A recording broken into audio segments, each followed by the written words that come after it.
Hey, my medical coding family, how's everybody doing today?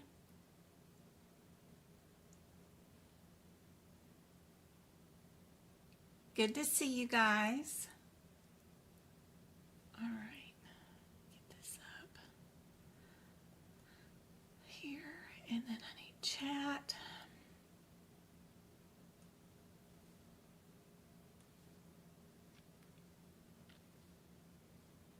Hey, Patrice. Hey, Queen, how's it going?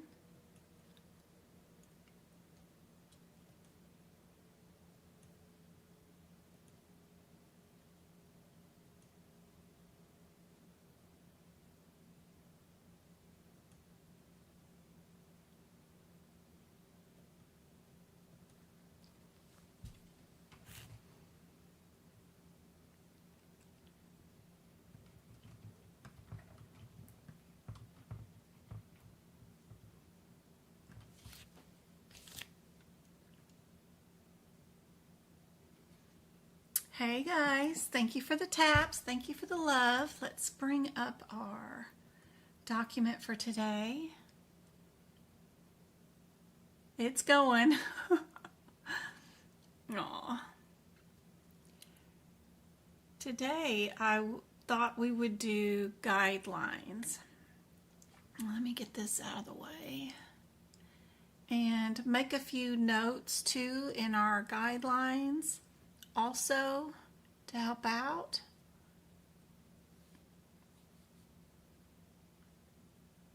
That's why I got our camera on today.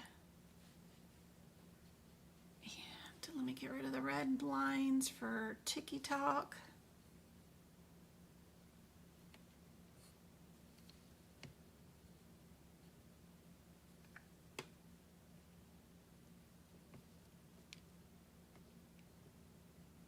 See how it looks.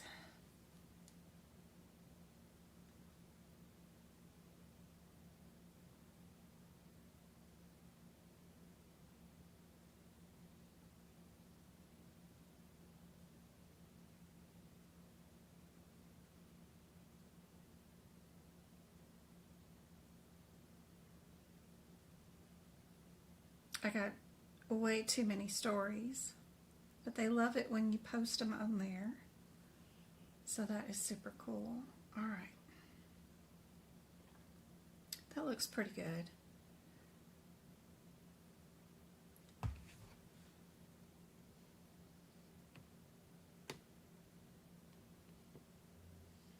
On TikTok. Now you guys can see the whole question. How's everybody doing?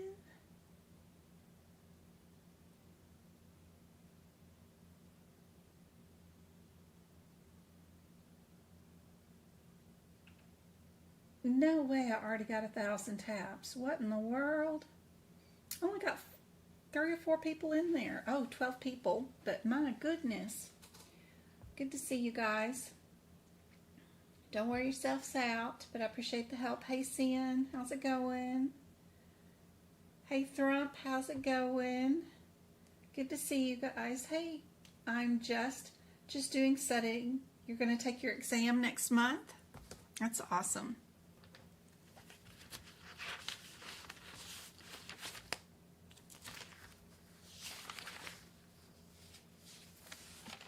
If you happen to have the 2025 ICD-10 book, the one section that they're going to test you on, no matter what, is always and 100% going to be this punctuation area. During your certification exam, they love to ask questions about the punctuation. So I'm over here on page G3 of the 2025 ICD-10 book. I don't know if I can show the whole thing and the question to TikTok, but we'll try. Okay. So our punctuation and abbreviations happen right after section 1. A is called our conventions. They love to ask of course, about conventions, which is just like our punctuations, right? That's what they mean by that term. The format and structure of the book. And one of the first questions that they might ask you on the exam is about your alphabetical index and your tabular list, right? Which is listed right there in your guidelines on page G3. If you have the 2025 AAPC version, I think the 2024 also.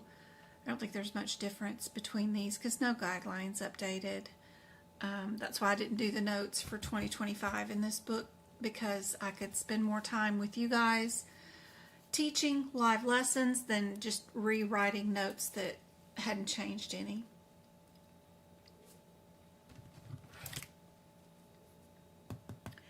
But this question is dealing with our differences between our alphabetical index and our tabular list. The alphabetical index either lists all diagnosis codes in alphabetical order, while the tabular list organizes them by chapter and code range, or B, alphabetical index provides a description of the conditions and diseases, while the tabular list provides a specific code and associated guidelines. C is the alphabetical index is used to locate procedure codes, while the tabular list is used to locate diagnosis codes. And then D, the alphabetical index is used in inpatient coding, while the tabular list is used for both inpatient and outpatient coding.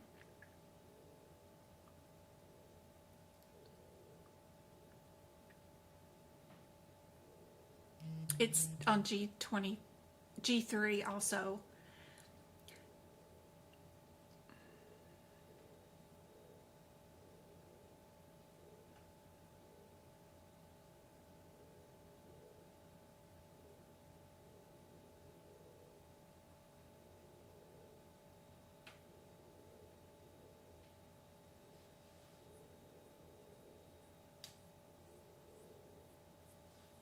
Now, I see most people have this one wrong, and I'm going to show you why. When we go into, like, a patient has in our alphabetical index a fracture of a toe, right? We don't look up toe, in alphabetical order to find it. We need to know the condition or the disease first in order to look it up in the alphabetical index. It's not just simply an alphabetical index of everything. I wish it was. It would be easier to look up. So what is our condition? What happened to the patient? It was fracture. So we need to go look up the word fracture, right? ABC fracture. And then we go look up our body part, right? So we look up fracture, which is our condition, and then we go look up the body part. So our alphabetical index in our CPT code book is a lot more forgiving, and you don't need to know the condition or the disease process. That's why it's so difficult when people are learning how to medically code, right? And they don't know which word out of a diagnosis, when there's 3 or 4 words to pick, which one is correct to look up in the alphabetical index, because they need to think about not the body part, but they need to think about which disease or condition is the issue first, and then they can go to body part. So does anybody want to think about this answer and change their answer? Hey, Jeanette. Aw.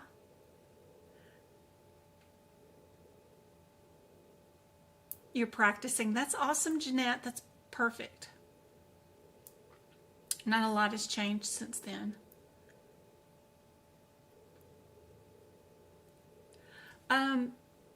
If you wait till all of them have shipped It will be cheaper to get the 2026 version where they can all be shipped with one shipping price. And also they'll be bundled on Amazon with one shipping price, right? Which is free on Amazon. So just wait a little bit. If you want all 2026 books,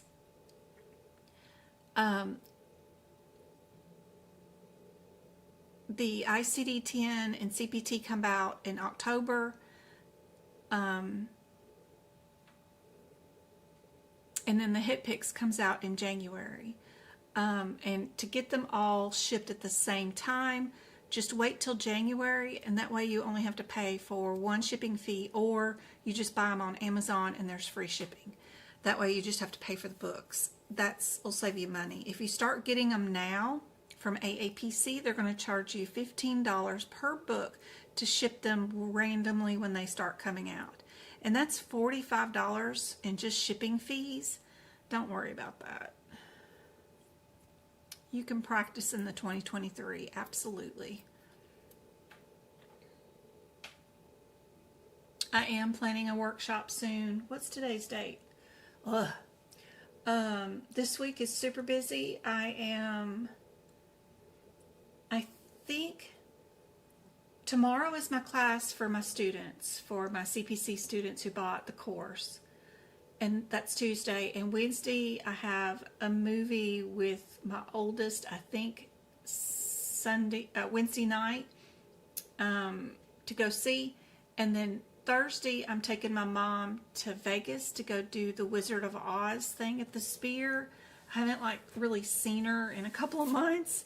I know we live in the same house. She lives in a casita, kind of, attached to our house, but I just haven't spent any time with her. So I'm taking her Thursday. Friday, we're going to see the Wizard of Oz. Saturday, we'll be back, but I got Travis's football game is on Saturday this week. That's why I chose to take my mom to the Sphere for Friday night. And then Saturday, Travis's football game, he's cheering. So Sunday, I will be back, but I don't have anything prepped for a workshop. So I'm thinking that we'll do a workshop on the 28th. So not this Sunday, next Sunday. That way next week, I don't have anything going on except for Travis's football game and the one class that I teach. And Monday's live here on TikTok and YouTube. So I'll have Wednesday and Thursday and most of Friday to prep for a workshop. So I think we'll do the 28th. Yeah. So sorry about that on TikTok if it is kind of glitching out or not connecting well. I am streaming over on Tube of the U. You can click on my links in the top area up here, the little blue picture, and get the links, or just Google, medical coding by Jen. It'll come up. I am streaming direct on YouTube, which is a much better view, and direct internet, which is hardwired into fiber optics, so there's no Wi-Fi involved. So hopefully that is streaming a lot better, but totally up to you guys. Plus, I'm going to have a contest soon and give away some YouTube memberships where you get access to all of my book prep notes and videos and all of the workshop replays, which is really cool. So if you happen to be over there, it's totally free to watch. Just hang out with us. I don't know why my cell phone, I think it's my cell phone provider and my Wi-Fi are competing for best signal, and sometimes that doesn't work out too well. I wish I could hook up my cell phone direct wire to my internet box, because I have fiber optics and I actually have two different Wi-Fis. I have one that's cable internet Wi-Fi from one company, and then another company I have fiber optics. That way I have really good running internet no matter what company might be working this week, but that's what you get for working from home since 2013. It's like I've got to have internet, and if my provider goes down, I need to have another one on board. So I've done that. So in our G3, right, our most important thing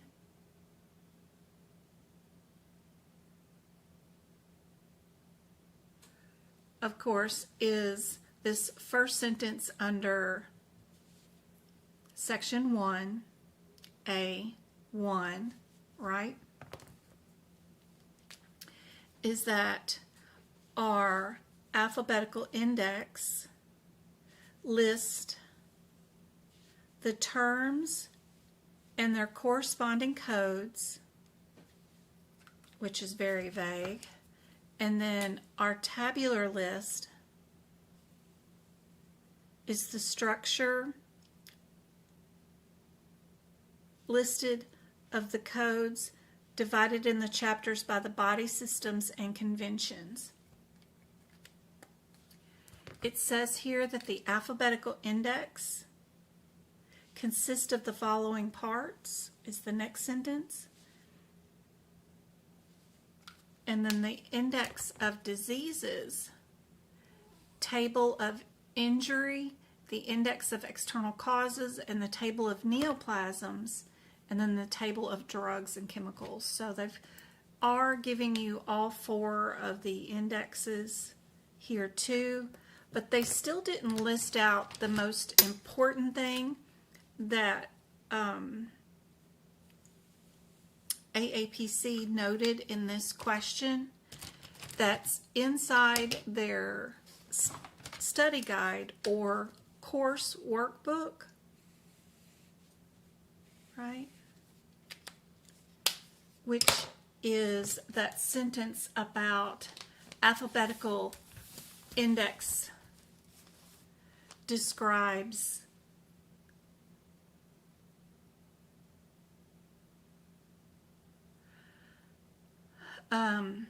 the condition or disease. You need to, know the disease or the condition so that you can look the things up alphabetical. So I'm just going to put ALPH index equals condition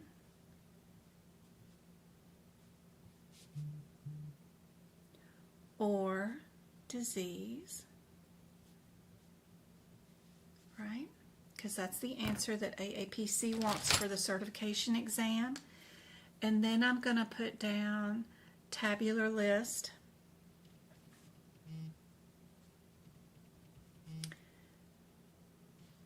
Hold on, my son's calling. Sorry, TikTok. What, James? Are you on your way? No, I'm live. Melissa should be there to pick you up. Okay. It's her night. She should be there because she has to pick up Maddie at 5:32. Practice ended early today. It Oh. ended at 5, so I don't know. Aw, sorry. That's okay. All right, I'll see you home in a bit. Okay, I'll text her, see if she's here. Okay, love you. Love you. Bye. All right. Sorry, TikTok. This is my kid calling. Tabular list organizes codes. So we're going to write organize.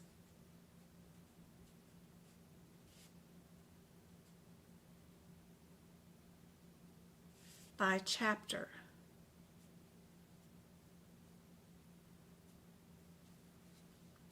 So those are my notes that I put next to where they describe the alphabetical and tabular list because it's a little different than the verbiage that they're talking about, right? So that's easier for me to find during exam time. All right, our next question. Here's our answer for that one too, by the way, for B. And then I also copied a little verbiage that I found in our study guide and stuff that sometimes better explains what the rationale says. But for our next question, of course, they're asking us about NOS and NES, right? Those are always very confusing. Sorry if I don't see or respond to your text message on TikTok or YouTube. I'm running 2 streams, 2 chat rooms, and sometimes I miss them, and it's not intentional. Plus, I'm teaching, so I'm not looking at the chat rooms. It's hard to juggle. I do have usually Twinkle, TikTok, or other people in chat that have been with me for a while and can help answer questions too.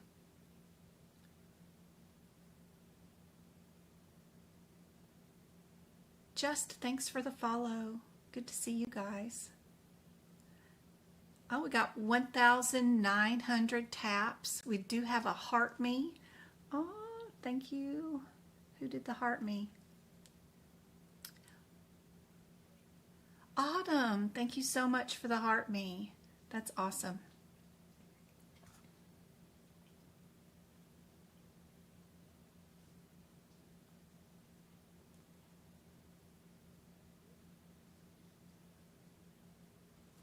So in our guidelines, still on page G3, it talks about NEC means not elsewhere classifiable.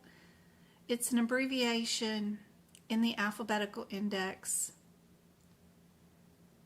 that means other specified when a specific code is not available.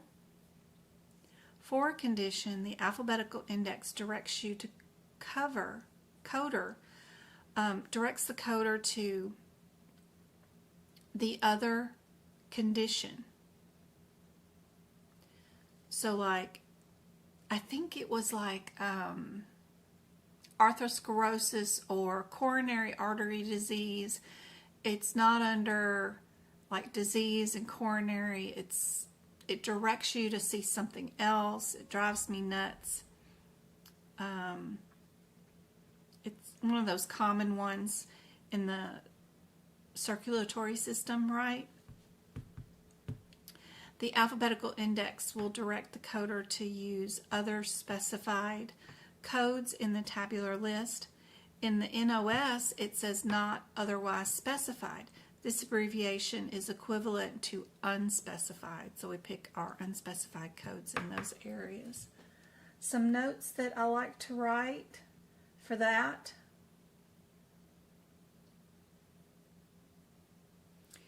Is mostly for NOS, I circle the word unspecified, right?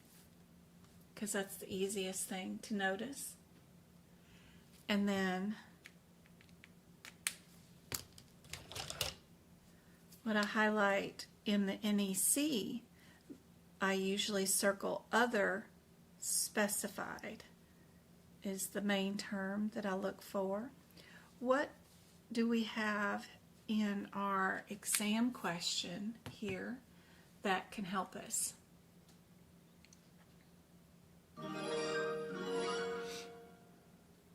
Eliane Araujo has become a member.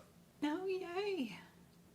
I hope that access to all the book prep videos and everything helps you guys out. That is awesome. The higher the tier that you get, the faster you get access to the videos. Other than that, everybody gets access to the same videos eventually. But if you want the fastest, that's what we do with the highest tier, because YouTube requires I have 3 tiers, and I got to do something. This one's B. Michelle says, let's see, NOS indicates that a specific code could not be located. And then NEC indicates that the code does not exist. Or B, NOS indicates specific code is not otherwise specified. And then NEC indicates that the code is not elsewhere classified. Other or elsewhere. Isn't that crazy? One little word differences. C says NOS and NEC are interchangeable, and we can use these terms with our unspecified codes. Or NOS in answer D says that NOS or NEC are used only for procedure codes and not for diagnosis codes at all.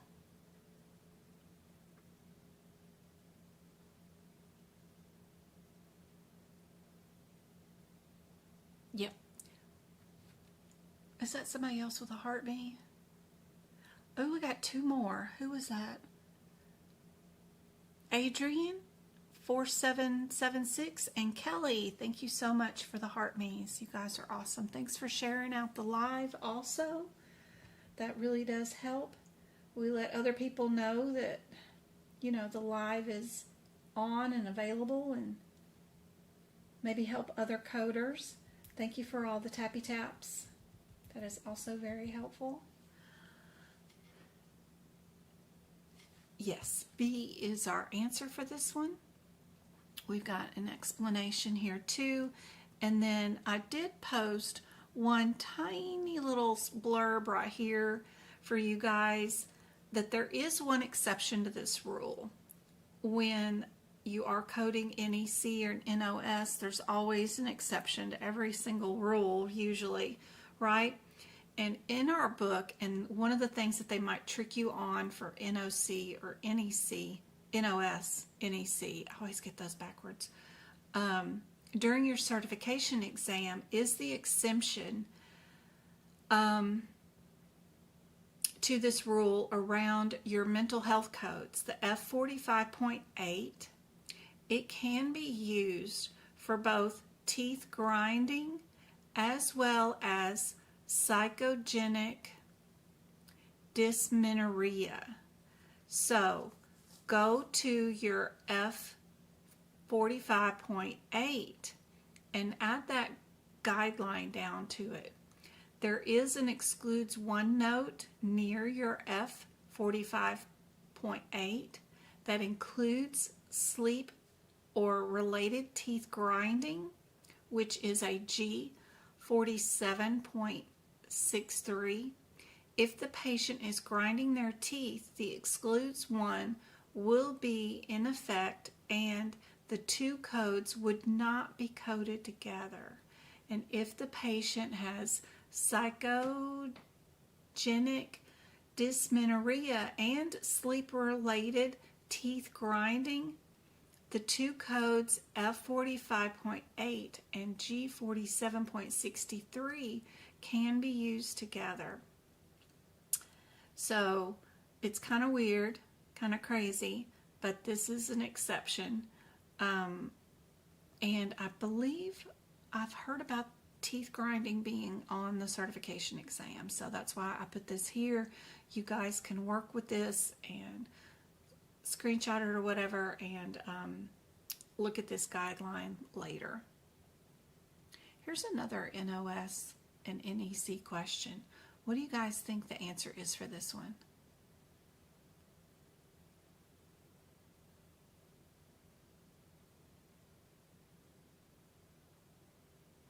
I'm ready for all of it to come out. I've been waiting and pacing for the new books to come out. I've already got access to the 2026 ICD-10 book and the PCS 2026 book. I'm waiting on the CPT now and need to start redoing my guidelines for 2026 now. It's just finding the time. I didn't realize being retired and not working anymore would be so busy. So anyway, yep, I'm ready for all our new codes for sure.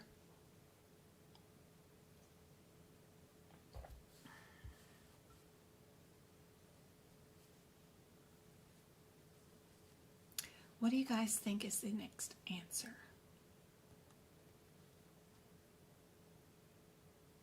You're still in the 2024 and scared. That's okay. The exam right now is really better with the 2024 books because there is a question, one of the hit picks questions, you can't find the answer if you have the 2025 books because the code was deleted in 2025.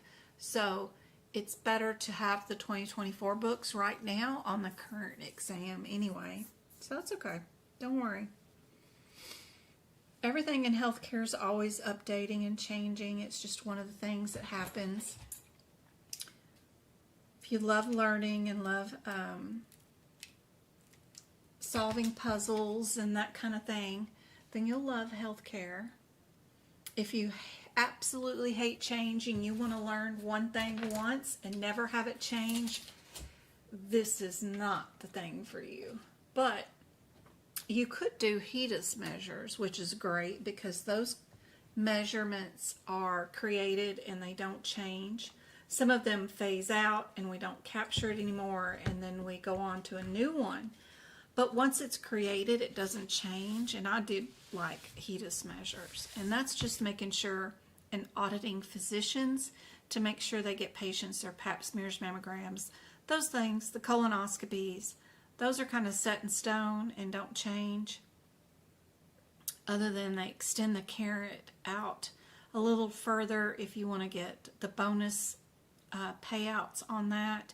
They might make it, 80% need to get done instead of 70% last year, those kind of things. But not a lot of change in HEDIS measures.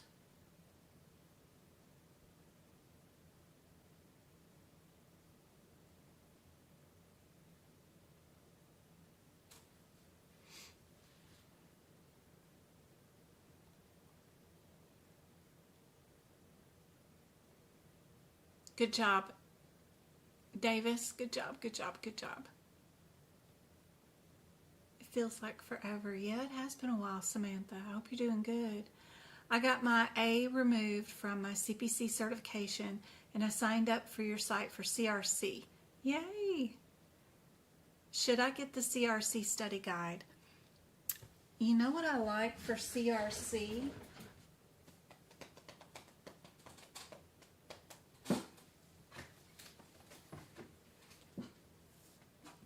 Is this book from AMA. It's called Risk Adjustment Documentation and Coding, 2nd edition.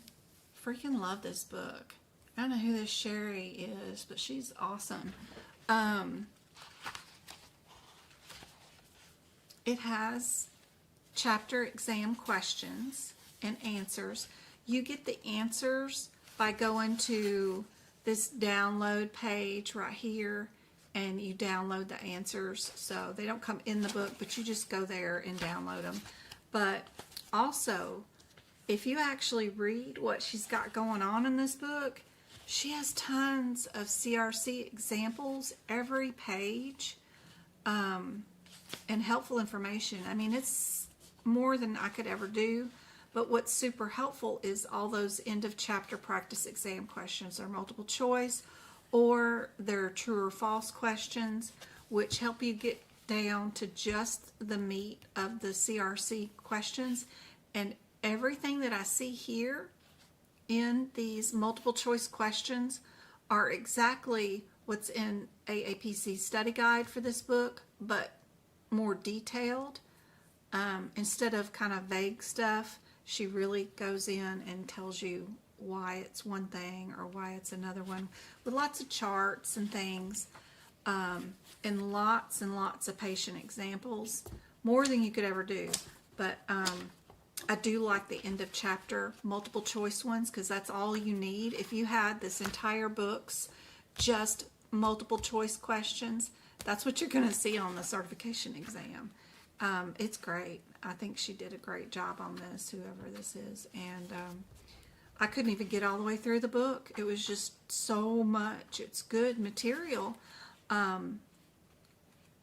It's really good. It's really like a course in CRC. I really like this book.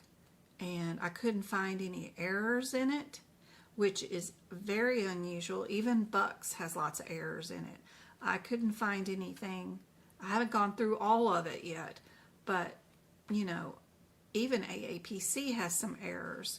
So, you know, I couldn't find any in this one so far. So she's rocking it over here, doing some cool crap. So, but the multiple choice questions were great. It's an expensive book. I think it's $100, but or maybe a little bit more, but it's really good. I mean, I wouldn't tell you to go spend that money if it wasn't worth it, but maybe you could find a used version from somebody selling one. But this is more than you could need. This is a great book. You can get a PDF version through Vitasource and have it read it to you. You know, there's an option where you can have it read out loud, so you don't have to sit here and read it all by yourself. You could play it in the background while you're cooking dinner or whatever, and then come back and highlight in the paper book version. But these chapter exam questions at the end are great. These are perfect for CRC. I love that book. That's a good book.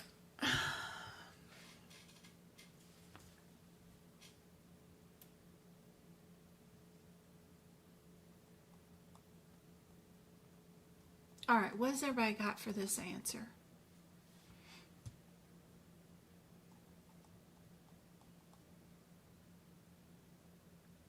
It's not B this time.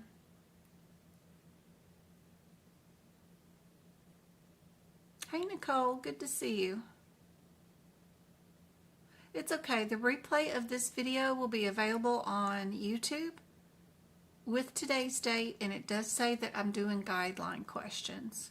So you'll be able to find it on my channel, and it'll be free replay.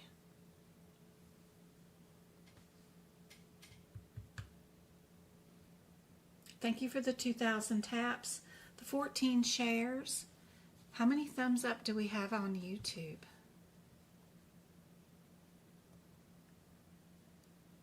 We got 22 thumbs up and 56 people in our live on YouTube. Thanks, guys, for joining in. I know y'all want me to give away those YouTube memberships. We'll do that soon. That's awesome.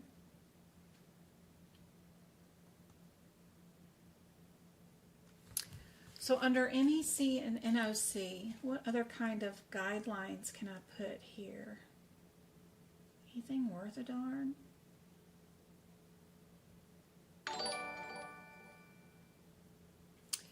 I like to do, like, NEC means that we have, I underline the E there, too much information. The doctor is too educated. Too much info, right? Because the condition that they're saying the patient has, we just don't have an ICD-10 code for it. So we use the NEC code. And then if it's NOS, then our physician told us absolutely nothing. Like the patient has a fractured hip. Well, that told me absolutely nothing. Thank you very much, doctor. I need laterality. I need to know if it's commuted or if it's a compression or a crushing fracture, if it's spiral. What the heck? Tell me something about this fracture, right? So, not enough info.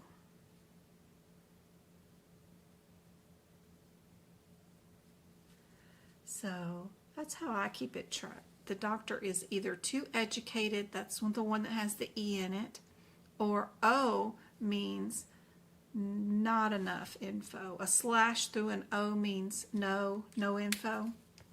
So that's what I do in my notes, is just add a little piece.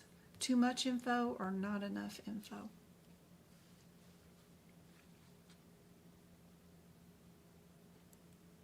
Yep, this one is A. Perfect. All right, going to get more difficult here. What's the difference between and, other, and unspecified codes? All in one question. Oh my.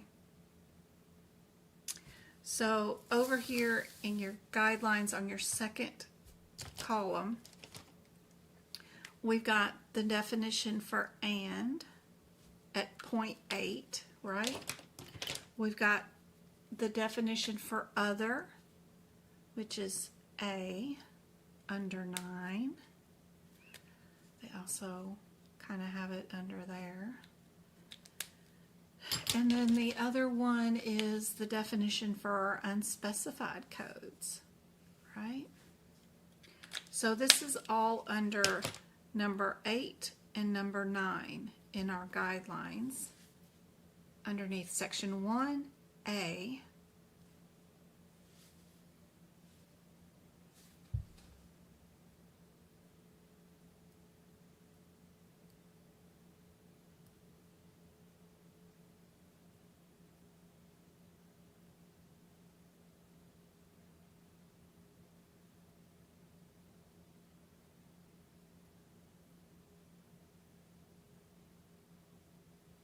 another thing I forgot to even mention, sorry, back over here at NEC and NOC, is I like to go find an example of what does NEC look like? What would we find, right? So I would go through the book and look for something that is an NEC, right? Not elsewhere classifiable, right? What's an example of that? That would be like diagnosis code A85. So if we go to A85, page 471, you can see where it says not elsewhere classifiable. That elsewhere right there is what you find, right? And I like to write down the page number where I found it, 475. 471, sorry, 471. I'm dyslexic, so listening to me live is a nightmare. So A85, other viral encephalitis, not elsewhere classified, I write the example down, right? And then here, I'll put down our guideline, page G3. Reverting back to the guideline, that means NEC, right? So that I have it pointing to the correct guideline and page number, and then even here I have it pointing to the right page number and diagnosis code. That's an example, okay? So I forgot to mention that.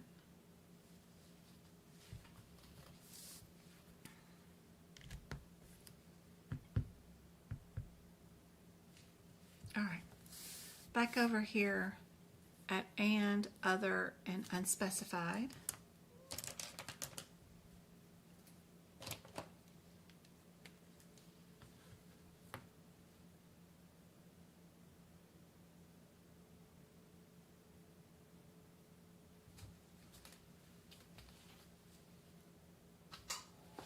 What did you guys think is the answer?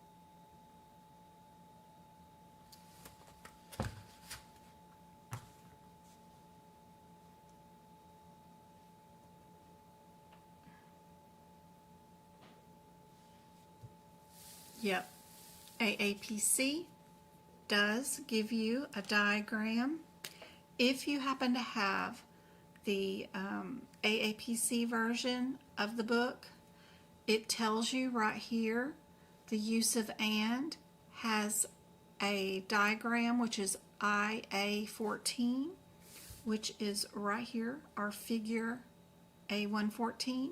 So it does tell you, walk through the steps. Does the provider documentation provide specific details of the condition?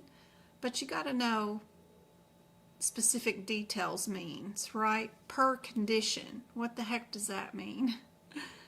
How do you know if a diagnosis has specific detail, or is that just a diagnosis? I don't know. That's kind of vague, but report unspecified if not. Yes, if it does have specific data like laterality, type of fracture, those kinds of things, then we would come down here and report the specific code. If not, we will report other.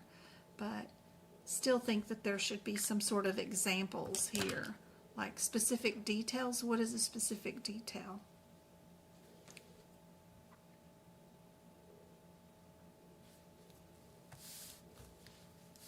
So over here on our other and unspecified, what answer would be correct for this one? I'm popping in here real quick to tell you that I passed my exam. Thank you for helping. You're so welcome, Mason. That's awesome.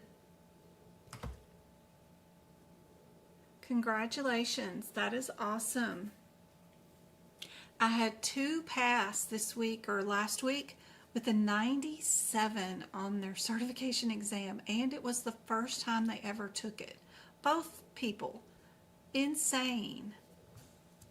It's crazy. Congratulations. What they did miss was 2 questions on guidelines and then 1 musculoskeletal question. So that's why we were going over guidelines today.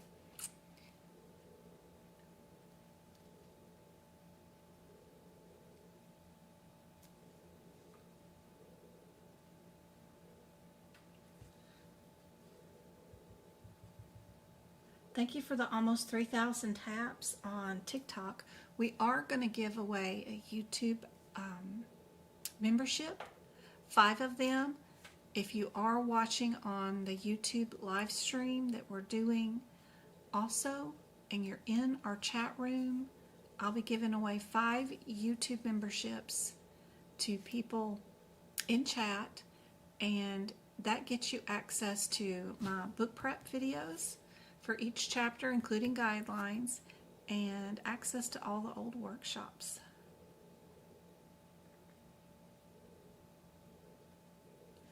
What do you guys think is the answer for this one?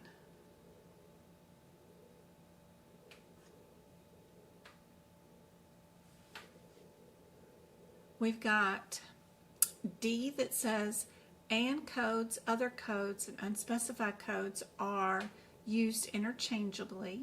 C, and codes and other codes are used interchangeably. B says and codes are used for conditions that are not further specified. A says and codes are used to indicate 2 or more conditions that coexist. So if you look at your book here,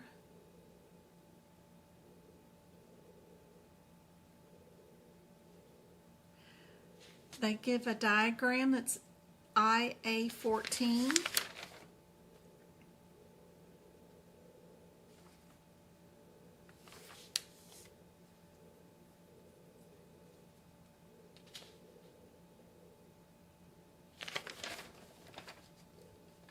To describe your and, so they tell you to go over here to G4. I did and in green. So and is over here on the first column, number 14. And right here it says the word and should be interpreted to mean and, or the word or when it appears in the title.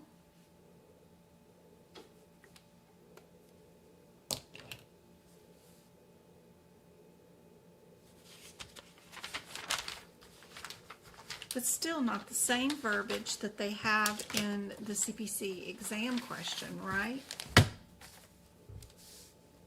So once we figure out what the correct answer is, we need to make sure we move or add the verbiage in the correct answer to your guideline here. Yes, A is correct. Good job. It means that two or more conditions coexist. So right here under 8, I'm going to put, because it's really close to the other and unspecified and they're all together in one question, instead of putting it at the 14, I'm going to put it right here. We're going to put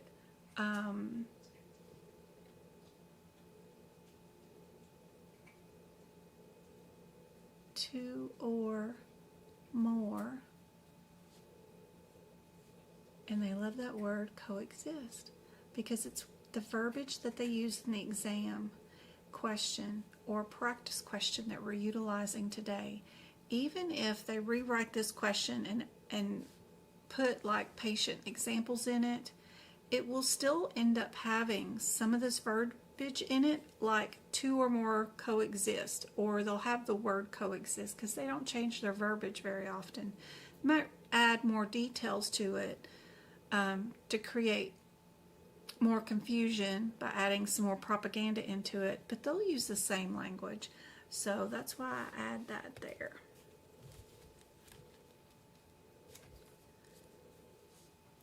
Okay, so I got it right there. Ooh, trying to get it in the camera. It's hard to see what I'm doing versus what you guys got. All right.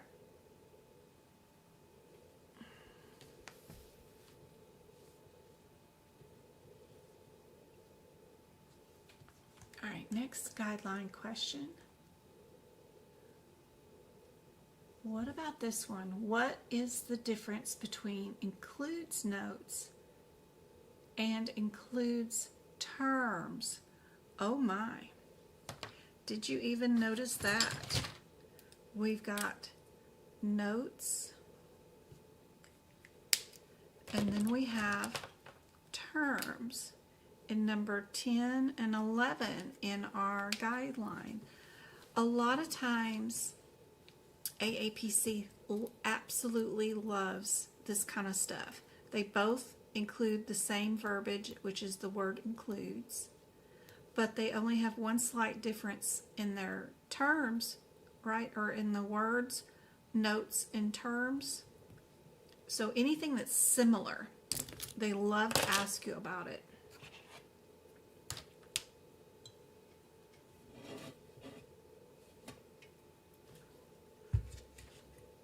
What do you guys think is the answer?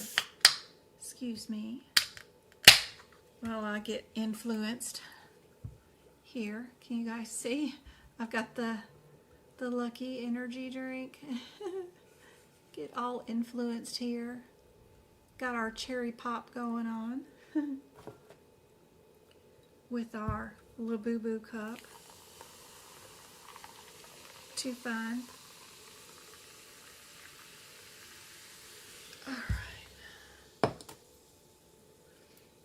I also keep tea on the desk. I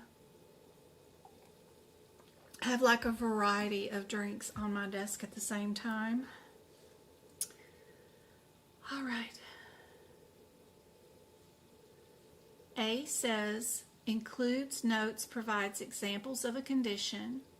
B says includes notes of synonyms. C says includes notes, provides examples.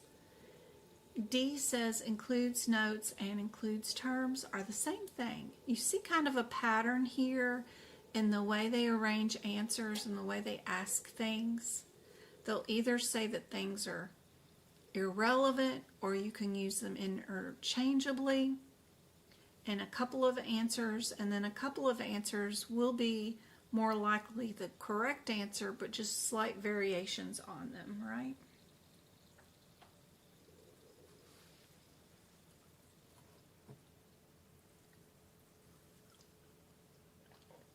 TikTok wants me to do the puzzle.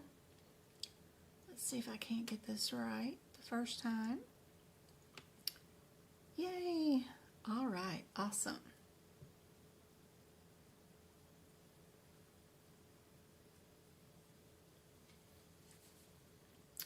What do you guys on TikTok think the answer is? I'm praying I got this right. Huh.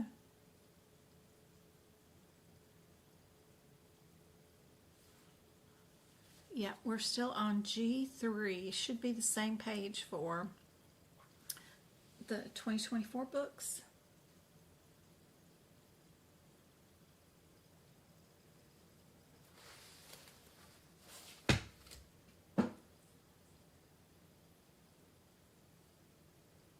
Includes notes in our guidelines says that it appears immediately under the 3-character code title to further define or give examples of the content of the category. Inclusion terms means that the terms is included under some codes. These terms are conditions for which the code is to be used. The terms may be synonyms. In some cases it may be other specified codes. In terms, are a list of the various conditions assigned to that code. Inclusion terms are not necessarily exhaustive. Additional terms found only in the alphabetical index may also be assigned to a code. A lot of highfalutin words there that don't mean a whole lot of nothing.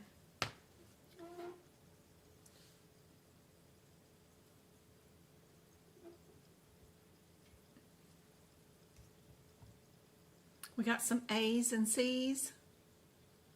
What do you guys think on TikTok? Thank you for the 4,000 taps. The 2 shares and the 3 heart me's. A is the answer for this one.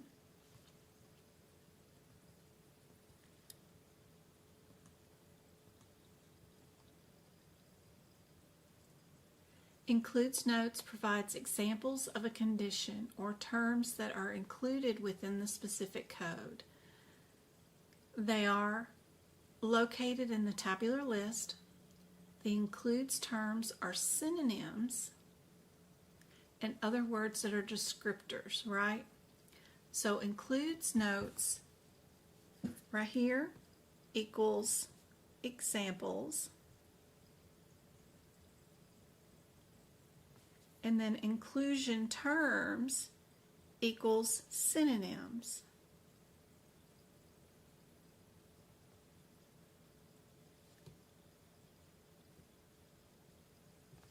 So we'll add that to number 10 and 11 so that we've got those listed like they like to have it listed in their example or question answer, right?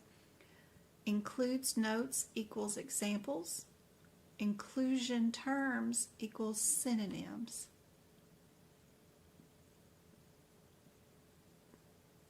All right, you guys ready for excludes 1 and 2? These things are like a nightmare to remember what's what.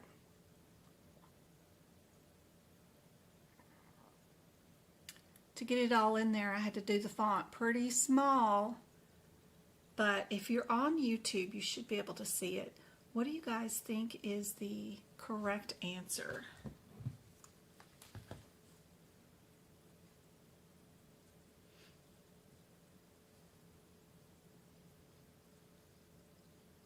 Thank you for the shares. Thank you for the 5,000 taps. You guys are great.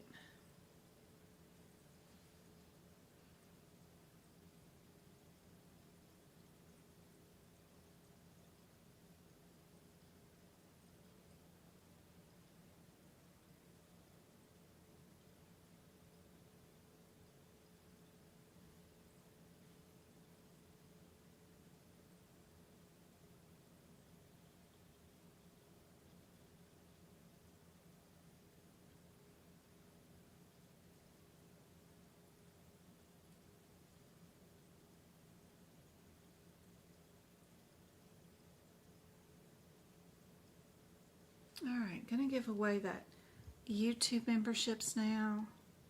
Popped into chat. We're gonna give away 5. Just gonna send the money, purchase them on the credit card. I don't have any choice on who wins.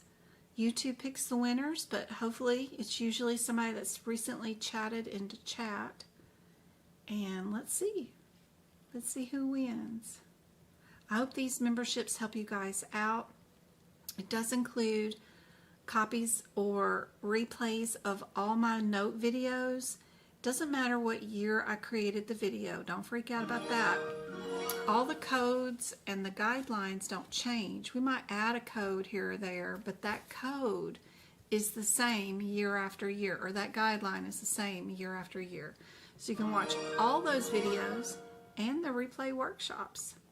So we've got Star Stuff, Emmy, Dominic, Gaming. Is that 4? Who else? Oh, and Jennifer. Congratulations, you guys. I hope those memberships help out a whole bunch. And we'll give away 5 more on my next live lesson, which will be on Monday. I've already got it up for you guys because we've got a busy week this week.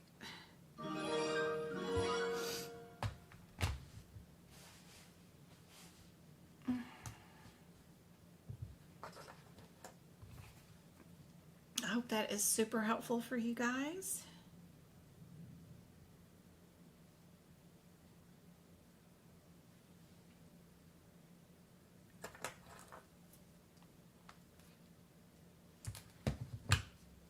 All right, what do you guys think is the answer for this one? I try not to read all of it. Answer D is includes notes, indicates that the excluded condition is part of a condition represented by the code. Excludes 1 in answer C says the note indicates that the exclude condition is not part of the condition represented.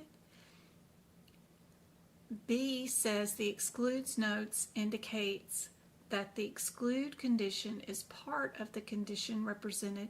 So I see a pattern here. I just need to know right away, does this mean that the condition is part, or excluded, right?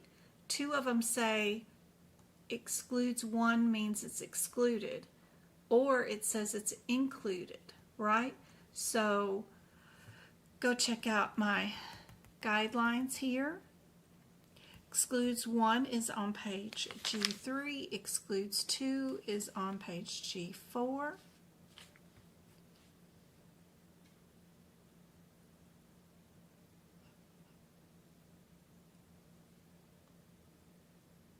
It's another place where I like to go and add examples of what I would find in the book that would tell me that we can or cannot.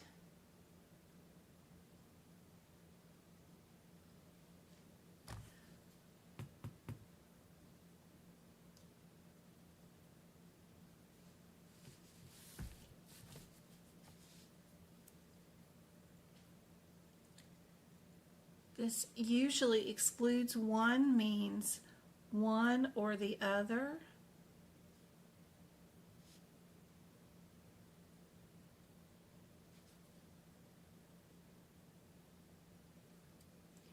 And then, but not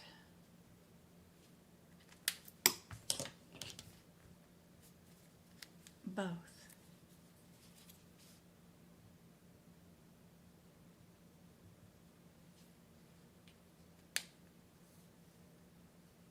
Like I've got an example down for N94.2.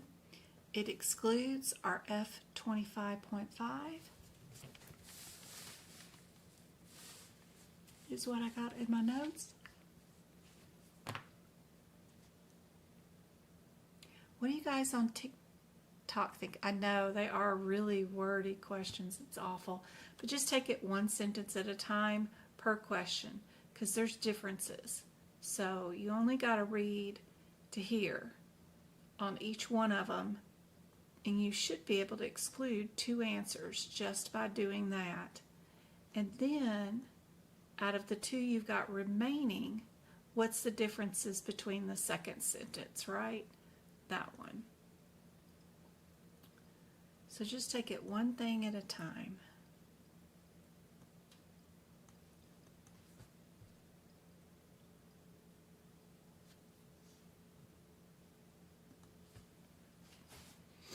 I'll be taking my exam soon. What tips can you give? I'm kind of nerve-cracking. Take as many practice questions as you can do. Don't worry about notes so much. If you're fixing to take your exam within the next 6 weeks, what you need to do in the last month of prepping for your exam is doing as many practice questions as you can do. Practice your timing. 2 minutes per question. Set a timer. Even if you watch my videos, just turn my voice off. Bring up a video. Hit play till the question shows up. Hit pause. Set a timer on your phone. Give yourself 120 seconds. Go find the answer. When 120 seconds is up, release the video. Fast forward till I give you the answer, right? See if you got it right. Add any words that are different from in the book that are in the question, right? The way they write the question. If they call includes notes examples and they call inclusion terms synonyms, then write that in your book. Move on to the next question. Practice just as many questions as you can find.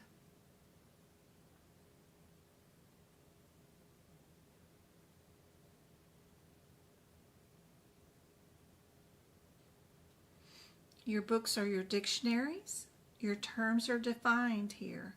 Your acronyms are defined here. The procedures, the studies, the diagnoses are all defined in here. Learn how to use these 3 manuals just like they are Google. That is the most helpful thing to do.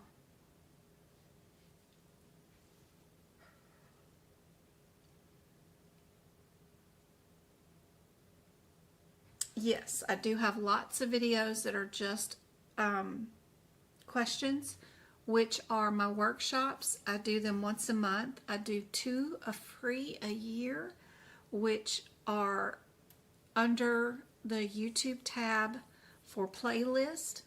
Go to workshops, and every December and April ones are completely free. They're 3-hour-long videos, but it's 75 questions in 3 hours. We do them in the same pace as the certification exam. 2 minutes per question. We just go from one to the other, and I show you with camera where I go looking in the books for the answers, right?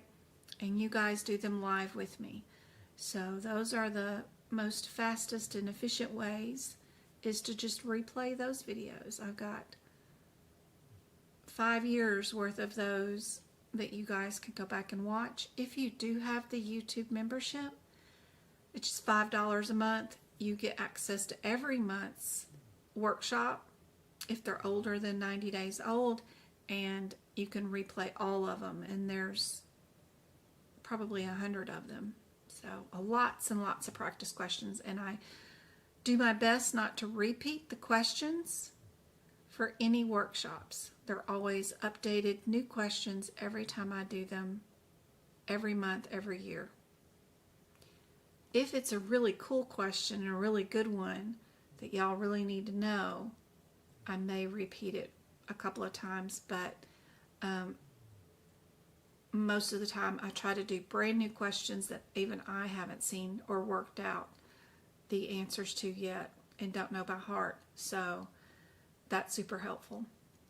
But if I get feedback from others that are taking the certification exam and y'all are consistently missing a question that I know the answer to, and we may have presented it before, but maybe they didn't get it, I'll present it again on a workshop.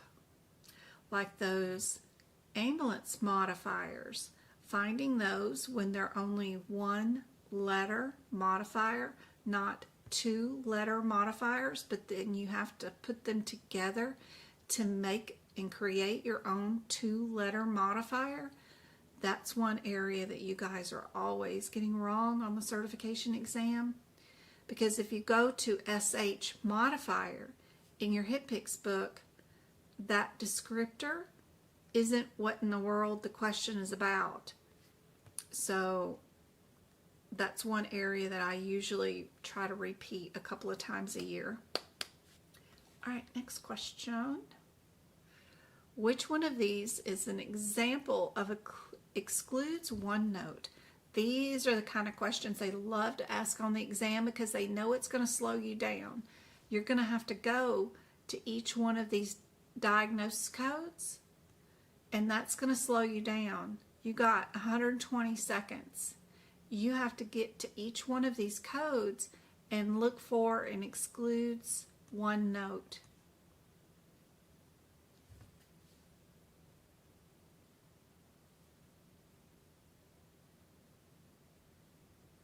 Sometimes they'll ask which one is not an example of an excludes one note, and then you gotta go find an incorrect answer.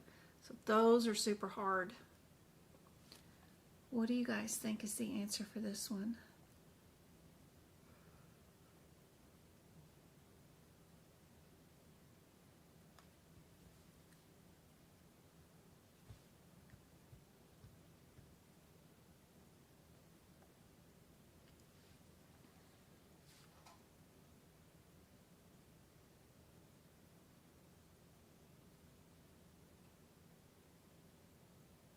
Hi, Shush. Good to see you. I hope this is helpful. Thank you guys for the 3 heart me's, the multiple shares, and the 9,000 taps. Awesome. And we have 31 likes on our YouTube video. Thank you so much, guys. 57 people on. That is cool.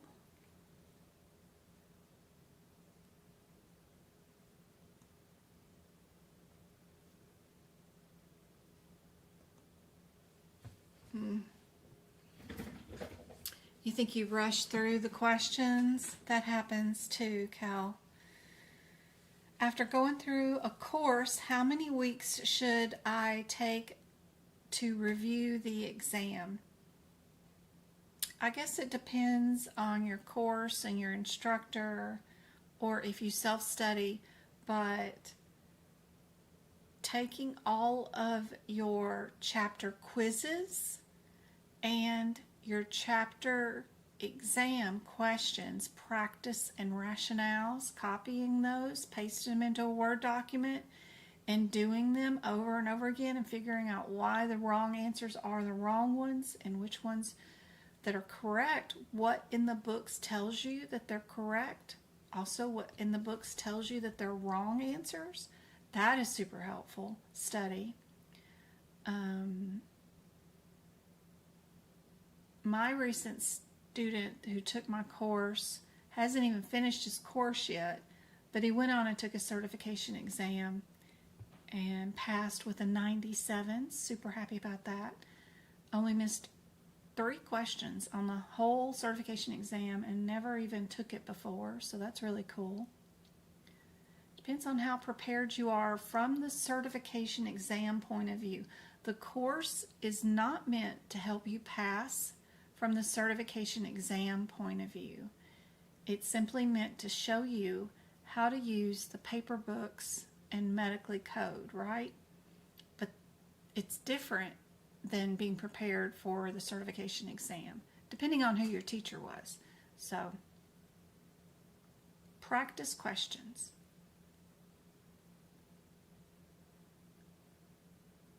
Thanks, Bluey. Aw.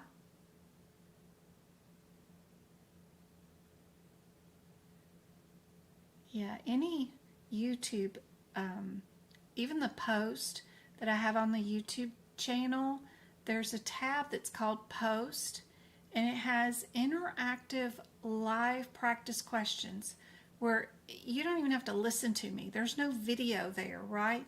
It's just a practice exam question. I probably have hundreds of them posted there. I do go through and delete them and then redo them yearly, but it's just you click on A, B, C, or D, and whichever one you click on, it'll tell you what the rationale is. So there's hundreds of those practice exam questions right there on the YouTube channel, and doing the thumbs up on even those or any video that you guys see on YouTube does help push it out.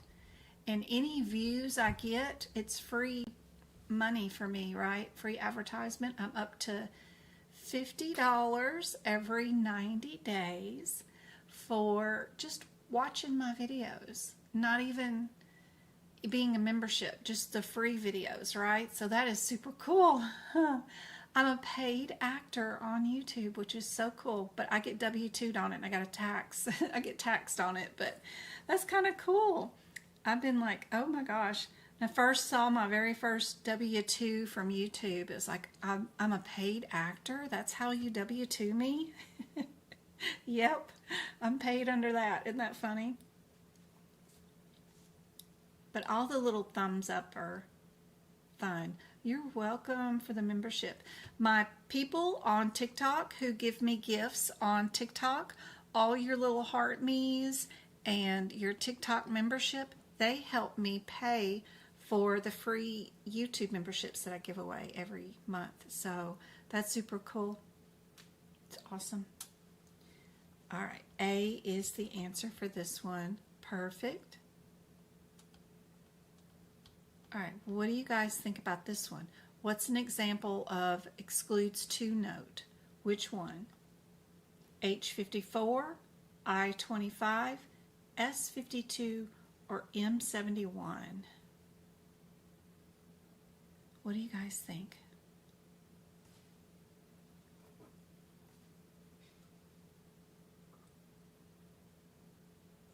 You're welcome, Go-Kart.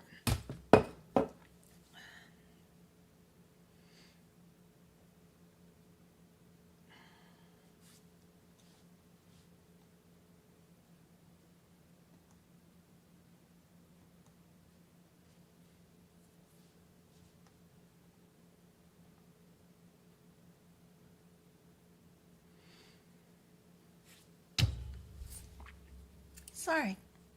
Sorry, Magpie. I didn't mean to scare you.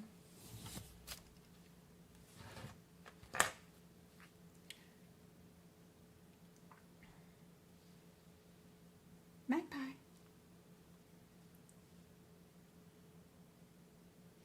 Psst, psst, psst.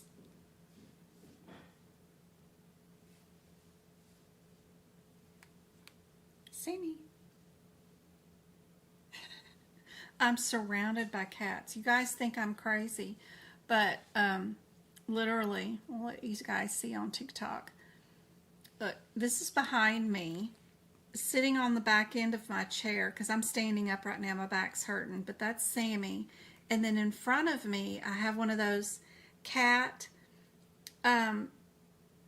things that you add to your desk so your cat can sit there, and there's Magpie sitting there.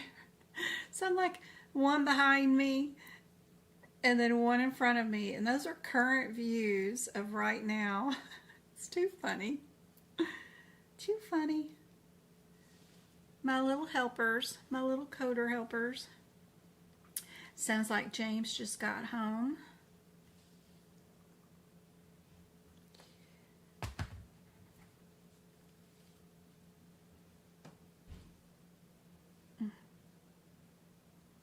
Making a heck of a lot of noise.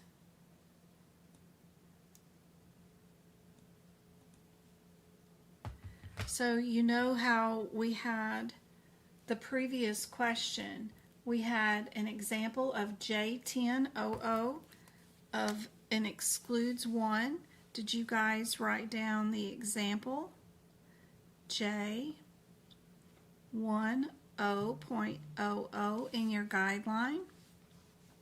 And then when you guys figure out the answer for this one, you can add it in your excludes 2 notes, right?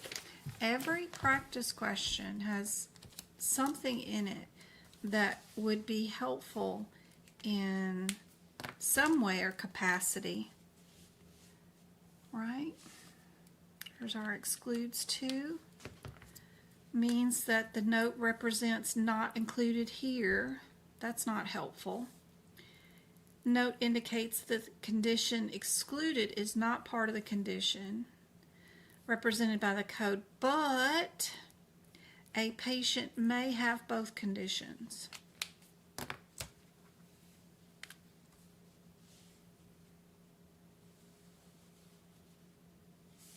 At the same time.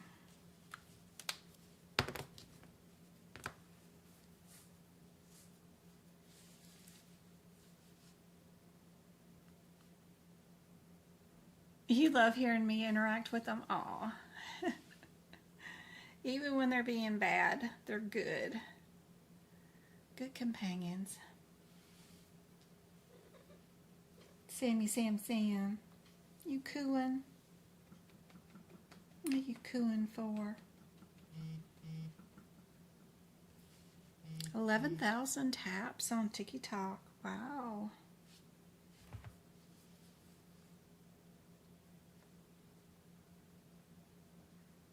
I got 1,500 taps in the last 5 minutes on TikTok. Wow. That's crazy.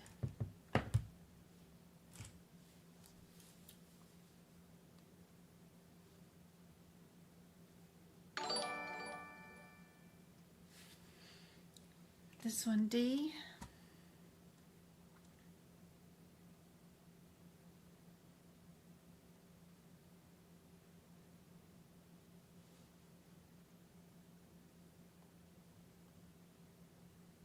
We got B, arthrosclerosis of the heart without angina.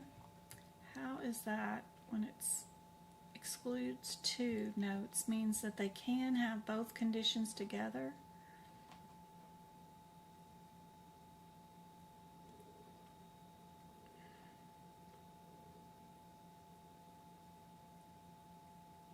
Jeanette's going to replay the session. That's awesome. Yeah, you can even hit replay right now if you need to start over or fast forward.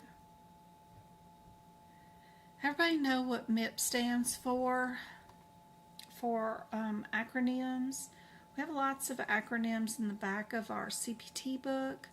Appendix C in our HitPix book has a bunch of acronyms in it also.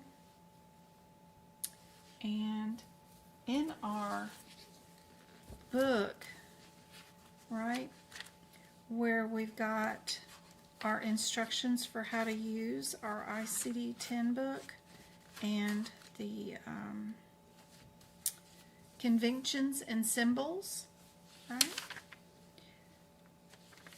All of our features, our practical steps to using the ICD-10 book is page 2 of your ICD-10 book, but it's after all your guidelines, right? It's way after all your notes, the G section. This is really helpful to read, but this MACRA is actually what we consider MIPS. Also, right? So those are on TikTok. I went to page 2, which is our practical steps for using the ICD-10 book, our symbols and conventions, and our MARCA equals MIPS. And in your diagnosis code book, in your tabular list back here, some diagnosis codes are black, but some of them are pink. And so when they're pink, That means they're a MIPS code. So coding out to a MIPS code might benefit your provider. So knowing what those are is really helpful in today's real life coding situations. And yes, that is merit-based incentive payment program. So writing that in here is really helpful.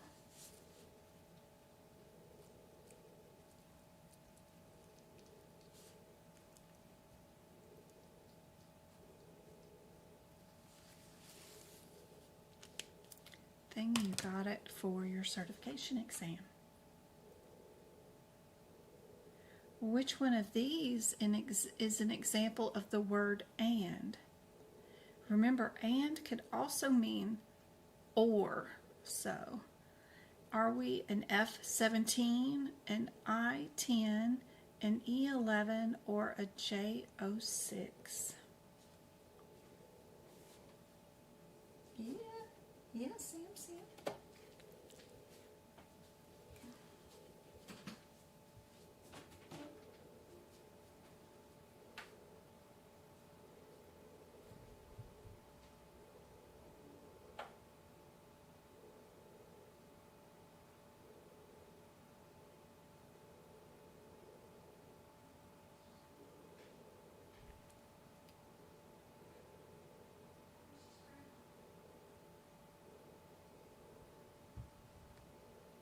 It wasn't James, it was Grandma, I guess. She came in. Oh. Alright.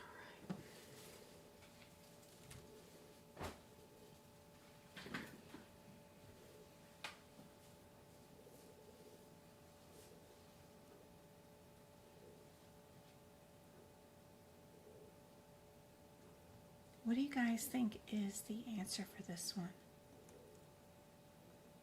Got some B's and C's?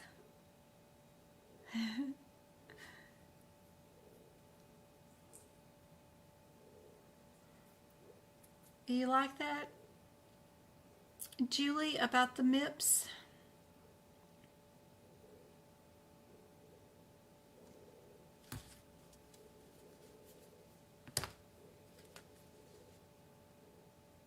Merit-based incentive program.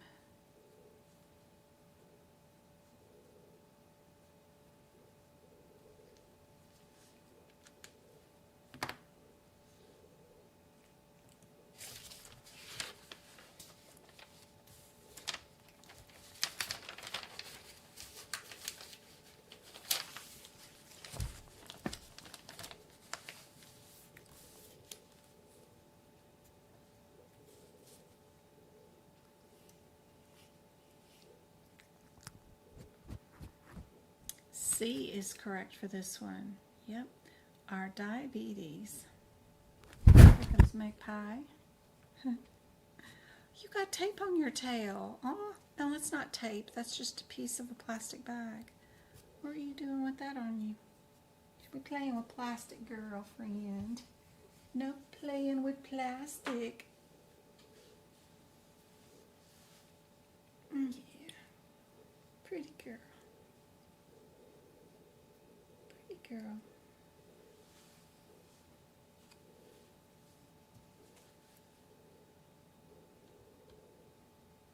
Which one of these is an example of C also? Ooh, where's that in our books? C also?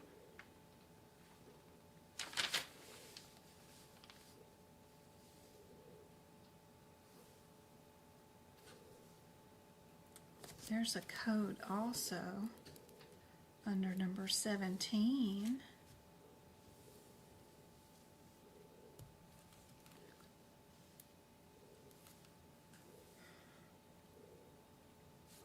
C also is right above it. A C also instructs following a main term in the alphabetical index, instructs that there is another main term that also should be referenced, that may be provide additional alphabetical index entries that may be useful. Maybe. May provide and may be useful. It is not necessary to follow the C code or C also note when the original main term provides the necessary code. May provide additional, may be useful, but not necessary to do anything with it. Lord, could they not make anything more confusing? So, if we go to our J10, J45, G40, and N18, do these have a C also note in them? Thank you for the 11,000 taps.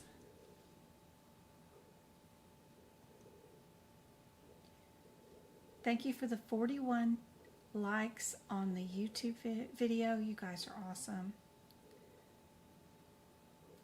That helps out with any videos that you guys are watching.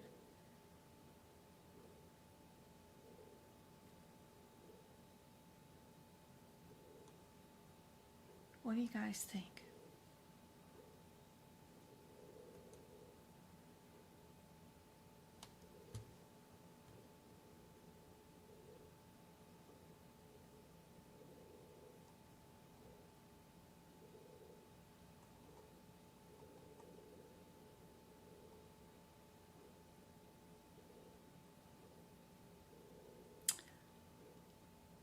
It's not D. Try again.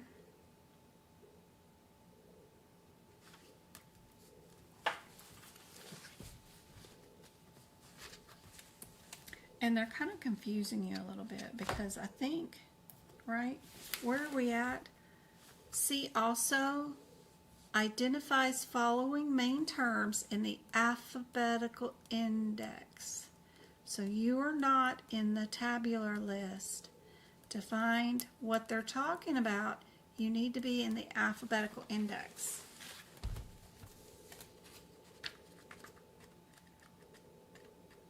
So you can't run to the codes, right? That's actually not going to help us. If we go to epilepsy,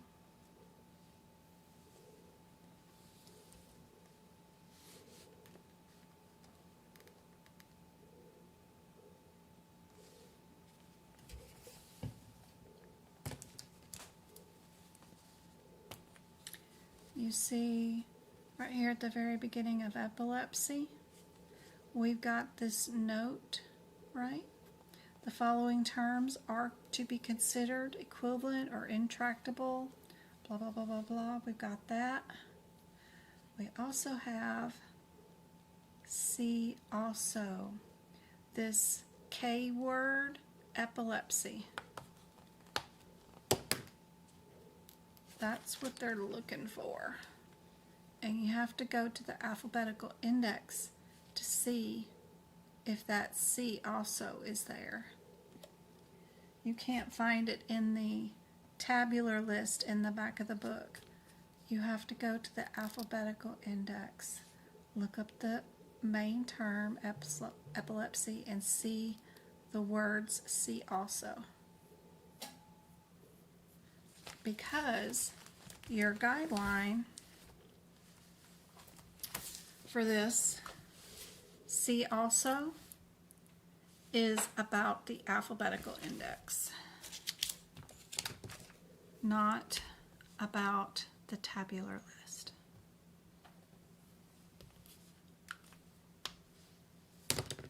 That says C also, just number 16.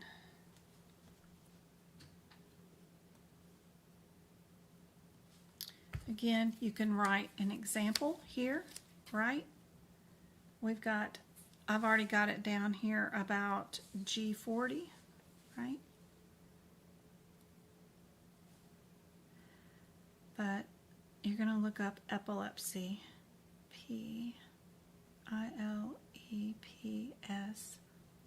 in the alphabetical index, equals C also. Which is, what page number was that I was on? Probably in the wrong book for you guys. I'm in 2024 right now. Epilepsy.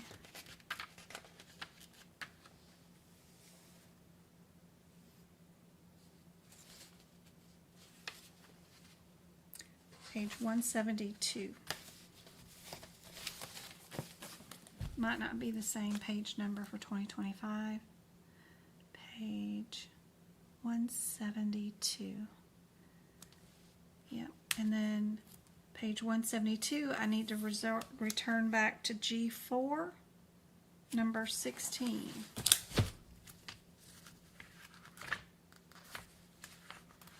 Follow your steps, make your notes.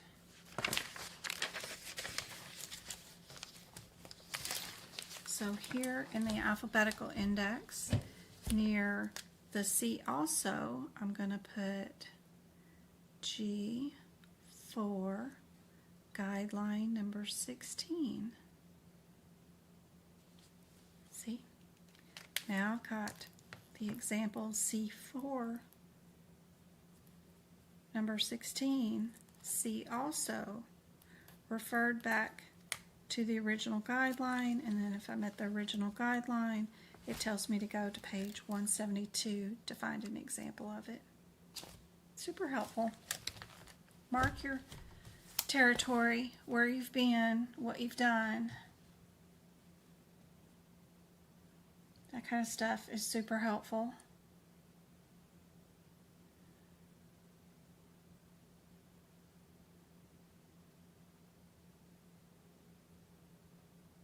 What about just using the word see in your, based on the ICD-10 guidelines?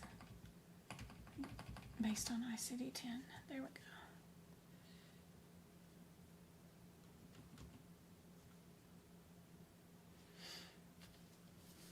So if we look at our guidelines for the word see, that's on also number 16, right? So we'll need to look through our diagnosis codes in the alphabetical index.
What do you guys think?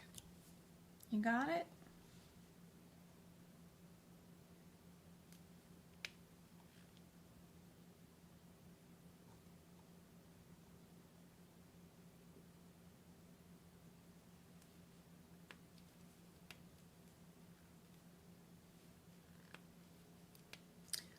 Our answer B, if you go look up this particular word, it also tells you to go look up cardiospasm. Your doctor might be describing a spasm. If not, then you can code that, but totally up to what your provider is actually meaning in their diagnosis term for that visit.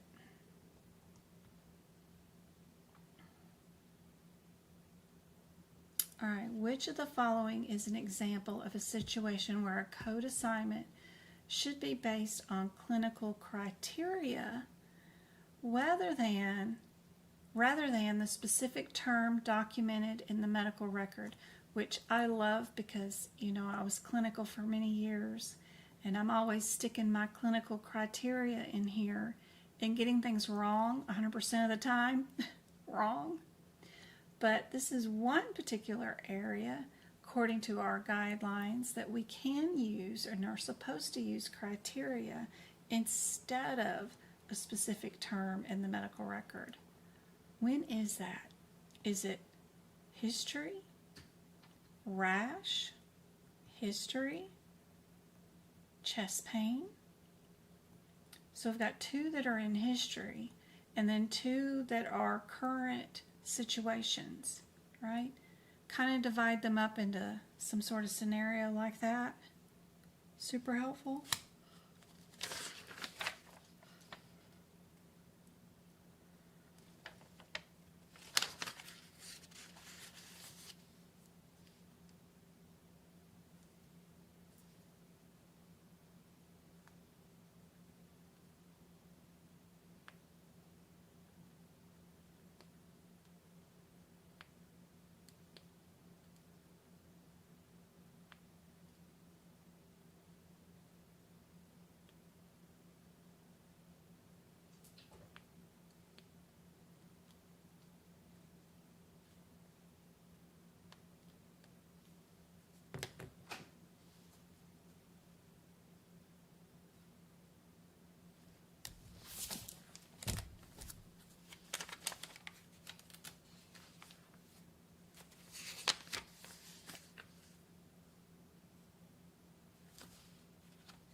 So back to you. Somebody had a question about the C one. So that's some better examples, I think, than what the question asked. So, like, in your ICD-10 book, here's some examples of C also, right? We've got C also,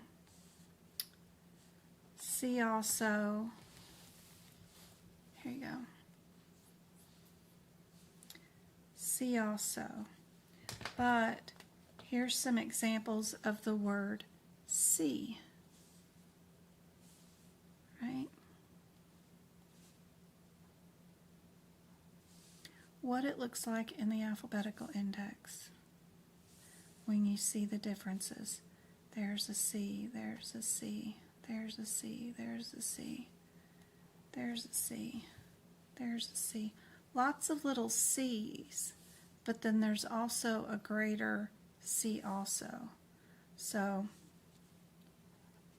that's all. They're just pointing out this kind of stuff. I don't think their example that they used is very good in their exam question, but this really shows you for sure what they're looking for. They're looking for conditions that say C versus C also. Okay? All right.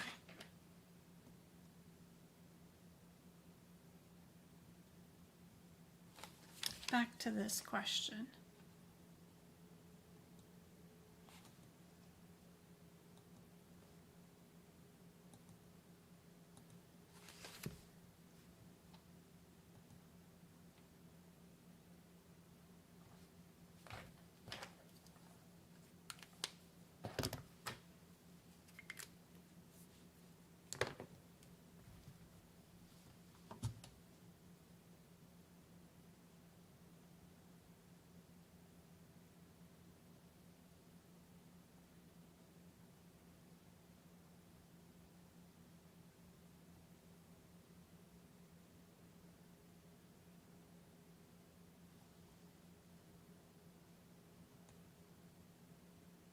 Prostate says C condition. Good job. You're welcome, Bluey. Hey, Kanisha.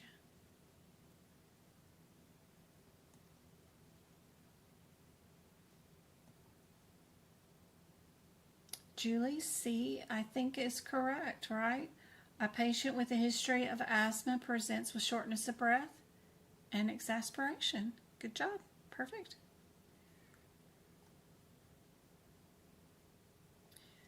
Ooh, according to our guidelines, which of the following conditions should be considered an integral part of the disease process and therefore should not be reported separately? This one's often on the exam. It's worded differently every time I see it. This is one of the harder ways I've ever seen it worded. So what do you guys think about the answer for this one?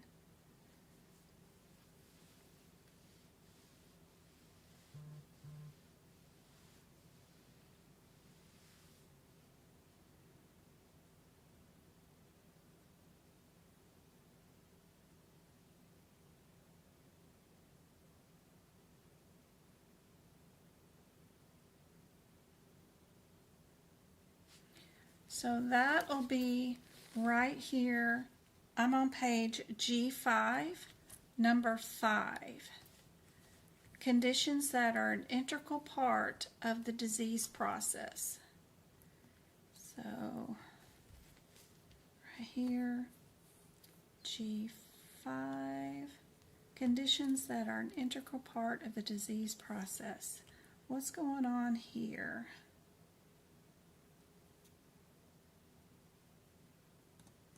And let me get rid of some of this so that you guys can read some of chat, so y'all can help each other out.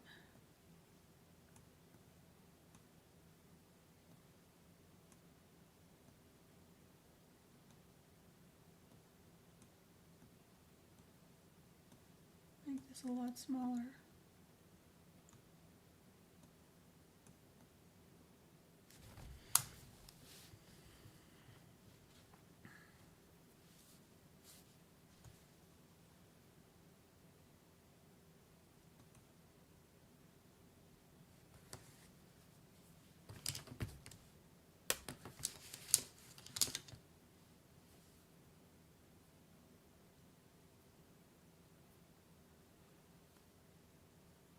Thanks for the follow, Val.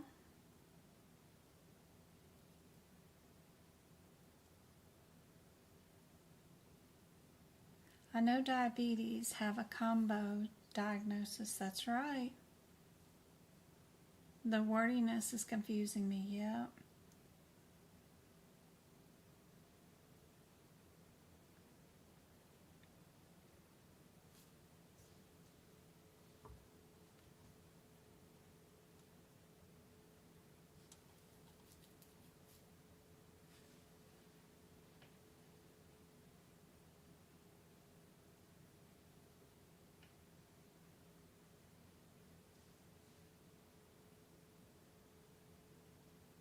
So, Julie, what do you think the answer is?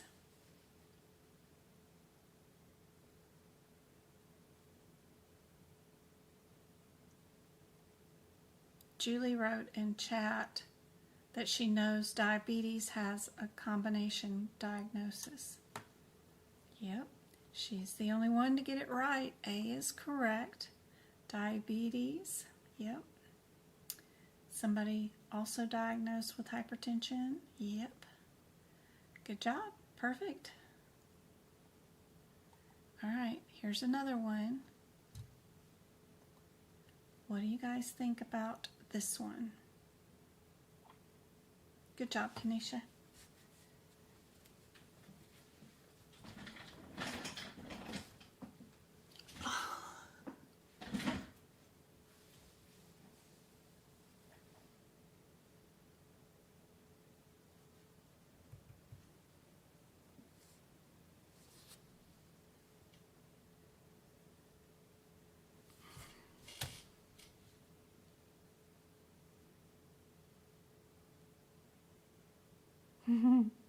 It's a good one to see. Y'all can write some notes about that one.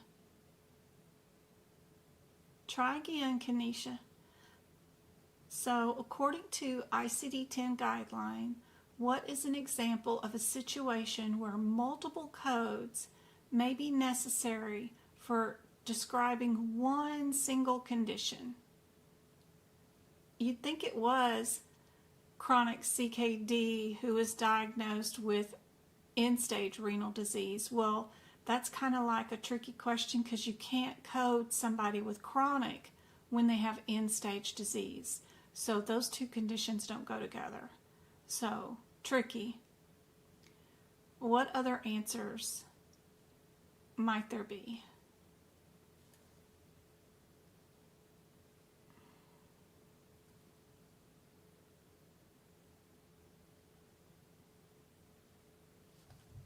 Correct. A is correct. Good job. A is correct. Here's the full rationale you guys can read later. But yep, very good. All right. According to the ICD-10 guidelines, is it possible to bill for both acute and chronic manifestations of the same condition on the same date of service for the same patient? If so, what is an example of that type of scenario? Do we do yes or no? Do I have a C or D? I wonder. I don't know. I may only have just A or B.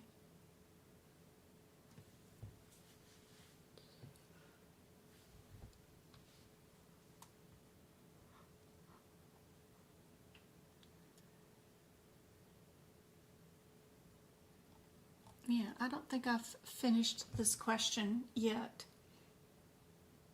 I started making this document for a guideline workshop.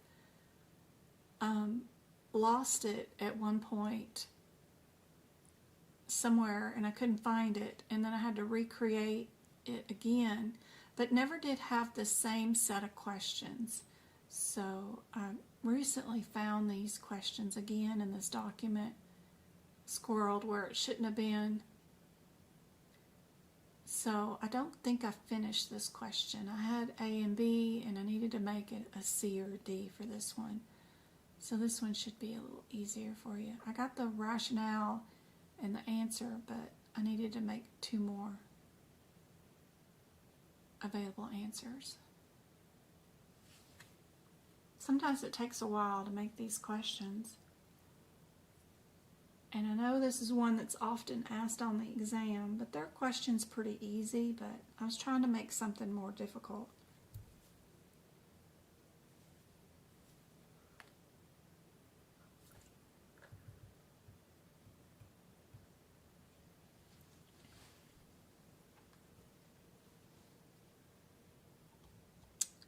Yes, this one can be coded. You can code patients with the same chronic and acute, acute and chronic at the same time, as long as acute goes first. Beep, beep, beep. All right, when billing for both acute and chronic manifestations of the same condition on the same date of service, what should be documented to support the separate reporting of two conditions according to the ICD guidelines? Is it their medical history? Is it the provider's signature? Is it the documentation or demographics information? What do you guys think?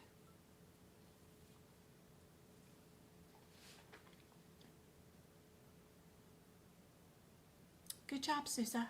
Hey, Lola. Hey, Blackberry. Good to see you. Hey, Kat. That was my granny's name. Good to see you. Hey, Clarissa. Monica. Good participation. Yep. C is our answer for that one. Perfect. If we were diagnosing a patient with both acute and chronic bronchitis, what would be our diagnosis codes for that situation?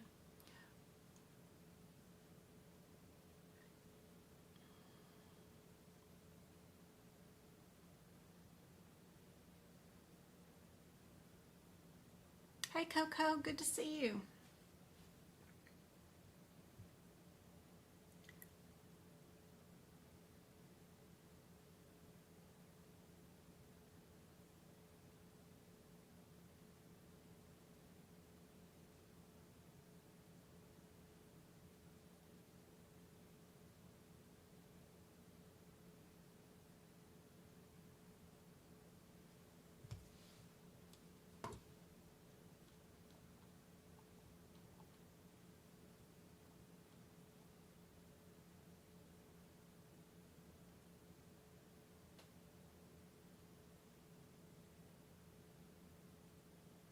I'm so glad it's helpful. I hope it is. I really do. Thank you, thank you, thank you for saying so, Coco. That's awesome. 13,000 taparoos on TikTok with 63 people in-house. Aw. Momo, you're nervous? Don't be nervous. What are some tips for taking the CPC exam? I'm in my final weeks of school. Practice, practice, practice questions. You've got a whole course of quizzes and chapter exam questions with answers and rationale. Re-go over those. Find out what in the manuals tell you that you are at the wrong answer for each available answer, and what in the manuals tells you you are at the correct answer. Figure that out, and you can attack any question whatsoever that they throw at you.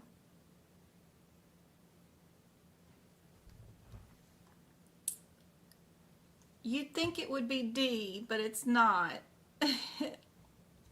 We got C for this one. It's kind of a trick answer question. It's a tricky one. Because the acute exasperation of chronic pulmonary COPD, right? It's a combo code. This has chronic in it and it has acute in it, all in one. See? It's all in one. Yeah. At first glance, it looks like it would be an other, but no. All right, what do you guys think is the answer for this one? Are we diagnosing them with an external cause injury, which starts with an S? Are we doing a status update, wellness exam, history of, current history of, current being seen for, treated for, chemo, radiation, something status-wise, right? Z. Or F, mental health issue, right? What got them out the door to be seen today? Just knowing what the chapters are with the available letter in the front is super helpful.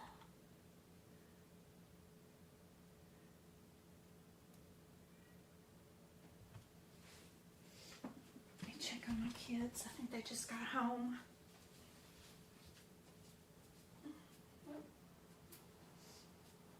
She made you wait till 6:30?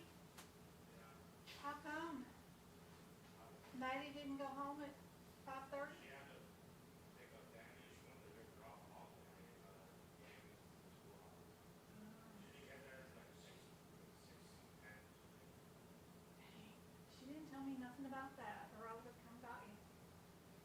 teaching, but live listen. How you feeling, Travis? Aww. Everyone asks how he's fine. When I'm sick, I don't get asked nothing. Because you don't remember I don't remember what. being asked. He doesn't complain. He doesn't come to me telling me every little ache and pain. You're a little,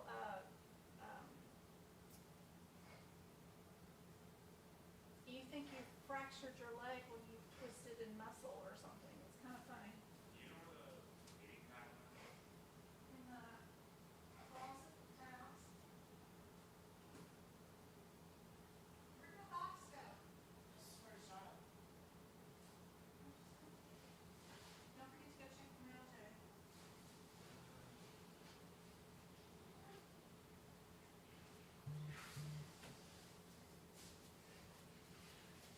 Oh, Lord. Kids just got home. They left the house at 7 a.m. to get on the bus. Today's late start for school.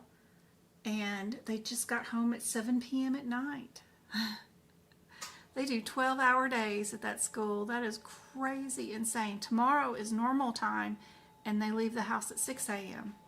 and they won't get home till 7 p.m. at night either. That tomorrow will be a 13-hour day. It's crazy. Isn't that crazy, Sammy? All right, guys. When I was in 11th grade, I was there barely 3 hours a day. All we had to do was core subjects, then we could leave and go to work. If you had a real job, you could go, and they use that as your credit hours. You didn't have all the extracurricular activities like band or music or art or whatever. I just did English, math, and history and then left. I know, right? Crazy. And they don't know a dang thing. You couldn't ask them, like, how many moons does the planet Earth have, and they don't know. Yeah, do you know if he's going to the movies Wednesday or not? I have no idea. Because I didn't know if I'm going to practice or not. I have no idea yet. Yeah. I haven't even texted him that. I've been working. No definitive diagnosis code yet. CC due to history of injury. It was 2 years ago. They have ongoing cognitive defects. So what do we code today? C is our answer. It is our cognitive issues. That's what brought them out the door. Sammy, quit licking me, baby. I ain't got time for you right now. You like a dog. I don't like to be licked. That's why I've got all cats. He was raised with a chihuahua. So if he wants my attention, he licks me. I'm like, ooh, stop it. He just wants to be pat. Oh my gosh, cats. All right. What about a patient who presents with osteoarthritis in both knees? How do we code this scenario? Bilateral, unilateral. Those are our main differences right here. What's going on?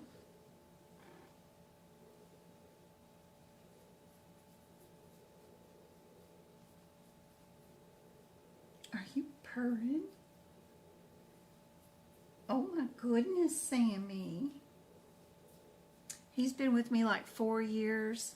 It took him a long time to even make eye contact with me. Jeez, years. His mama had to give him away. I don't know how old he is. But, they don't automatically like you or want to be around you. It takes years, no matter how nice you are to them. I quit giving him pats that he'd come up and ask for, but he wouldn't make eye contact with me. So now I have to talk to him and tell him, hey, look at me, look me in the eye. And then I wait and not give him any pat-pats till he looks me in the eye, and then I give him pat-pats. And that's made a difference. Now he's, starting to purr, and of course hangs out with me all day long, but he's a little autistic or something. Doesn't make eye contact very well, but I know it's all about trust, right? It's all about trust. I don't know who you are, lady. You just took me away from my old mama.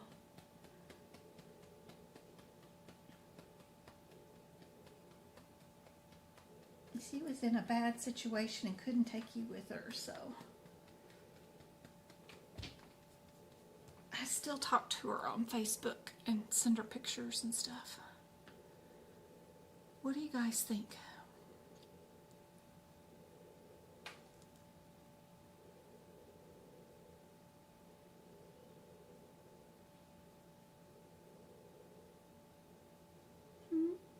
What do you think, Sam?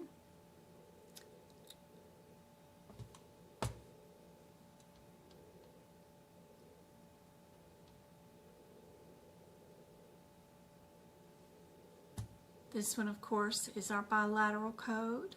Some of our orthopedic codes, be careful, don't have a bilateral code. Some of them are only right and left only, so be careful in that scenario too sometimes.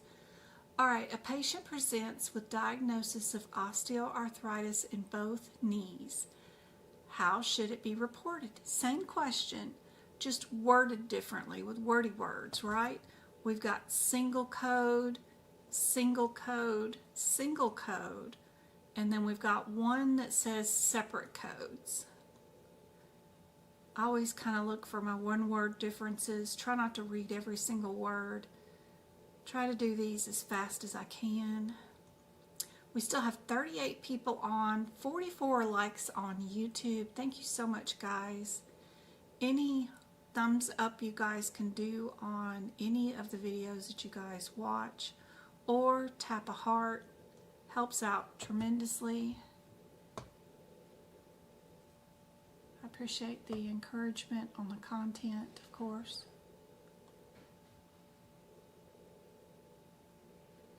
Travis is super sick. He's got a really bad runny nose, but he's refusing to skip school. It's like, stay home, stay home. No. So, I don't know. I doped him up with a bunch of antivirals, antibiotics, and antihistamines, and sent him on his way, hoping the heck he doesn't get everybody else sick. But he refuses to miss school. James would miss school just because he wants to go to sleep. That right, Jamesy? You love to miss school. Not that I've ever let you miss school, but you would love to. Right? Grandma, what the heck is this? Oh my gosh. Grandma Mel, Grandma Mel, John Mel, Grandma Mel. There you go, just for Grandma. Thank you.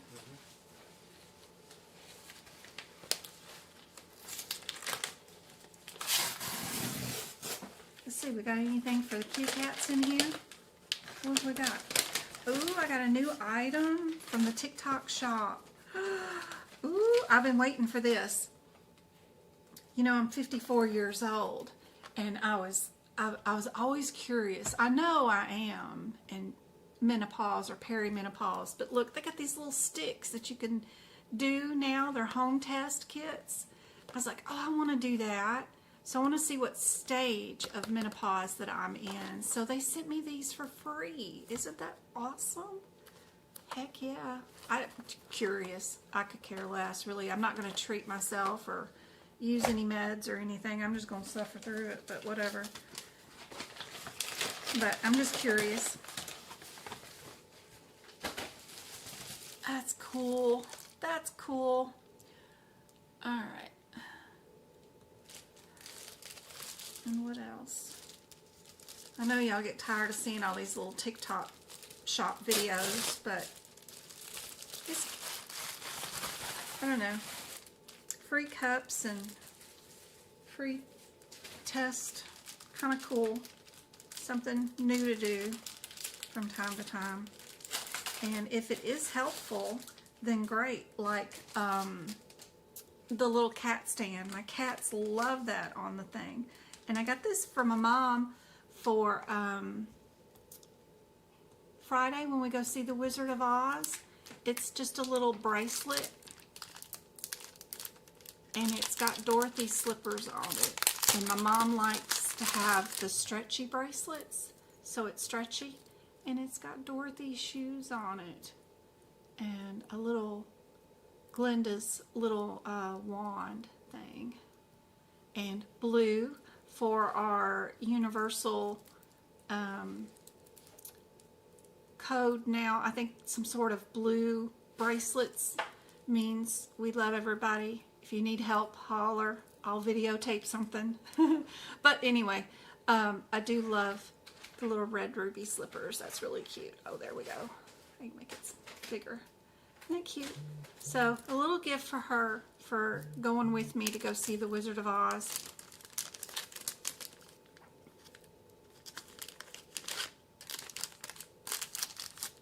That was the mail for today. All right.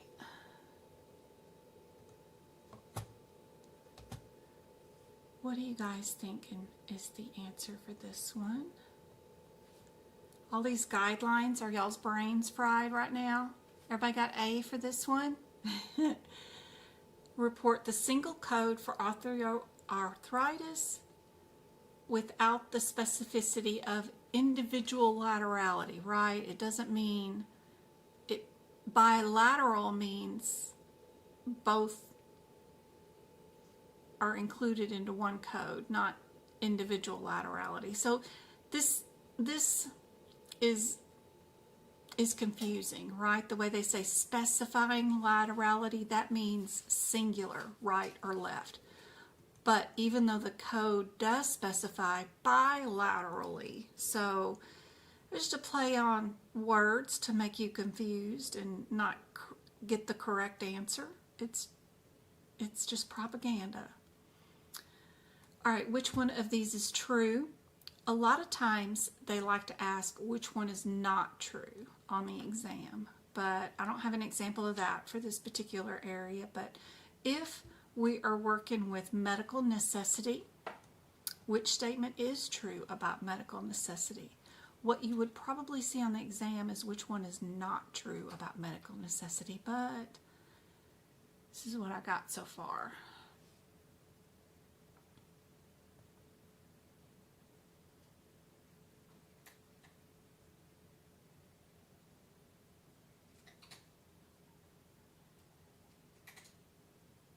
You need that, Jeanette, too. Try looking on the TikTok shop. If you've got 1,000 followers, they'll send you this kind of stuff for free.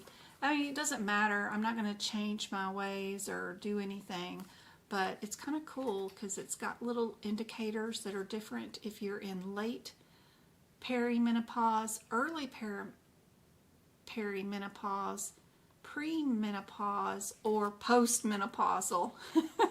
I'm sure that'll be me. Oh, Lord. But who knows? I don't know. They have a good expiration date on them. They don't go expire till 2027, so that's pretty cool. We'll see if it works. I'm not going to do anything with the info. It's just kind of interesting to note.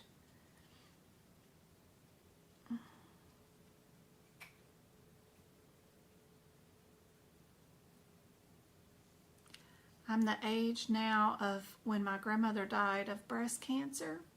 I was 12 years old, and she'd been put on hormone replacement therapy, and I know they say that there's been no studies that say that links, but she sweared up and down it's what caused her to have breast cancer. So I don't know. I think we're genetically made the way we are. We don't really have to do much to us if we don't need to, I think antibiotics and vaccines are great and lovely and wonderful, but I don't know. My hair falls out and my bones get brittle. It's just part of aging. It's okay. I don't know. I don't want to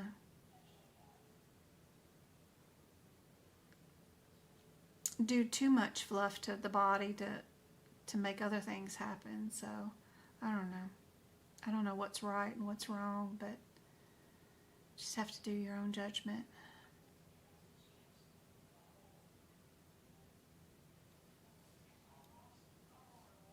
I think I've hit all 3 stages of menopause. Me too. The hot flashes were the worst. I don't even know why they call them hot flashes. They are not flashes.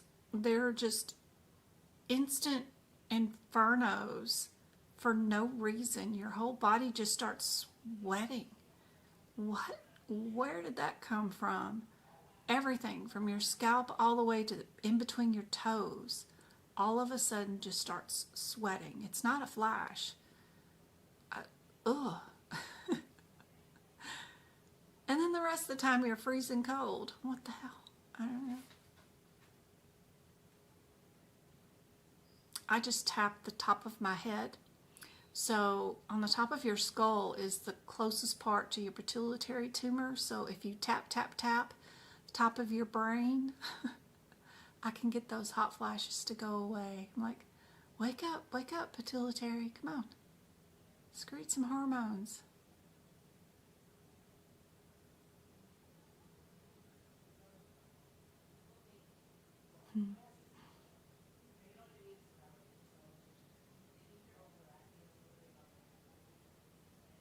All right. This one is B. Good job, guys. Perfect. What about this one? Another wordy one. These are a nightmare. I'm sure your brains are fried.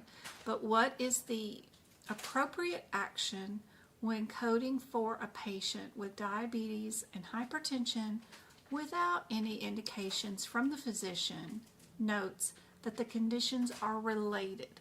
Do we assume the relationship? Do we code only for one or the other? Code only for one or the other? Or use separate codes for them? What's up?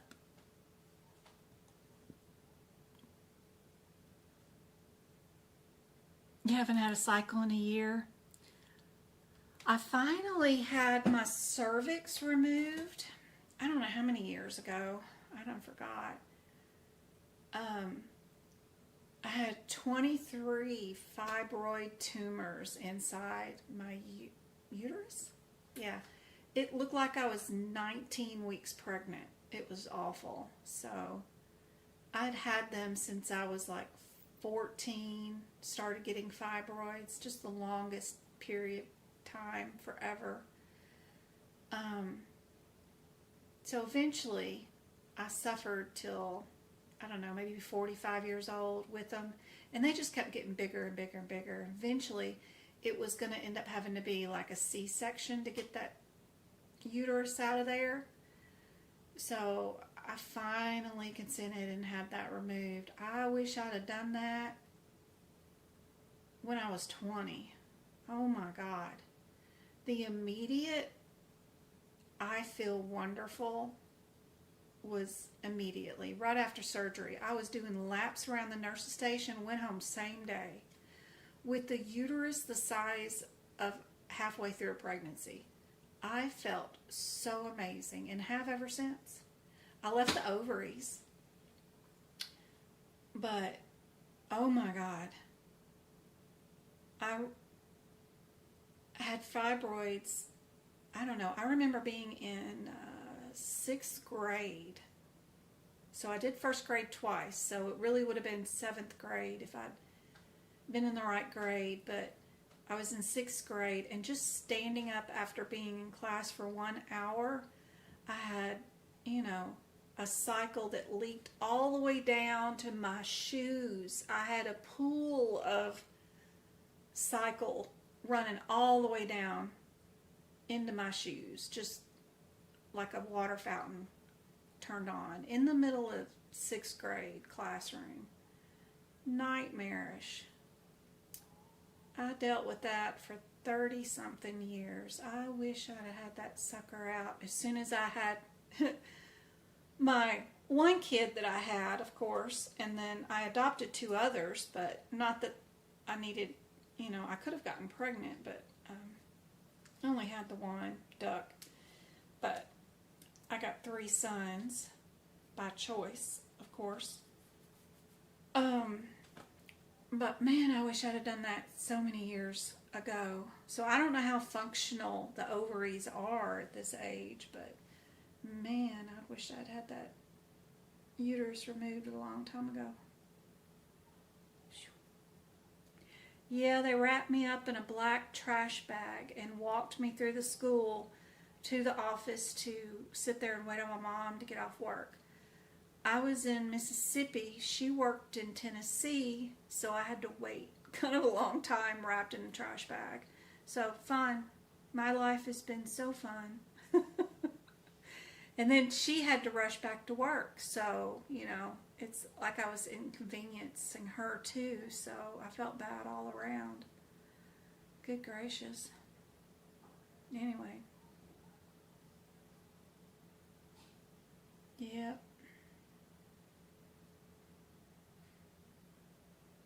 What do you guys think is the available answer for this one? How did we get on this subject? Oh yeah, menopausal thing. Lord, getting that uterus removed, best idea ever. Holy crap. If you just want to get rid of periods and you're done having babies, go for it. Lord have mercy. Leave your ovaries in there. Just go get your cervix uterus taken out. Oh my gosh. That was the best decision ever. Lord. That was great.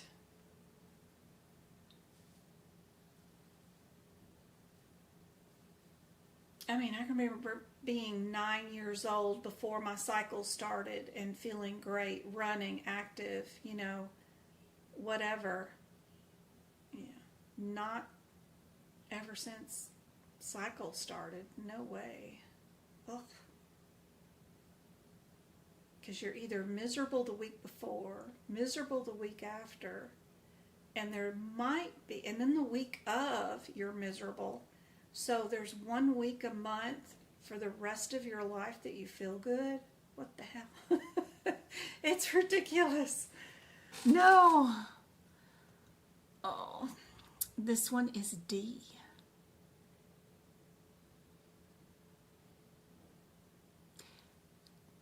I bet everybody missed that one, right? You need to have the relationship documented for this one, for your diabetes and your hypertension, apparently, according to their answer that they want for this one. What about the according to the Medicare Beneficiary Policy Manual? Postmenopausal women without symptoms of osteoporosis is eligible for a bone density. Is that true or false?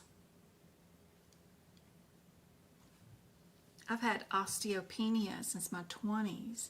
There's no telling how brittle my bones are right now. And we unicycle, scooter, and all kinds of stuff.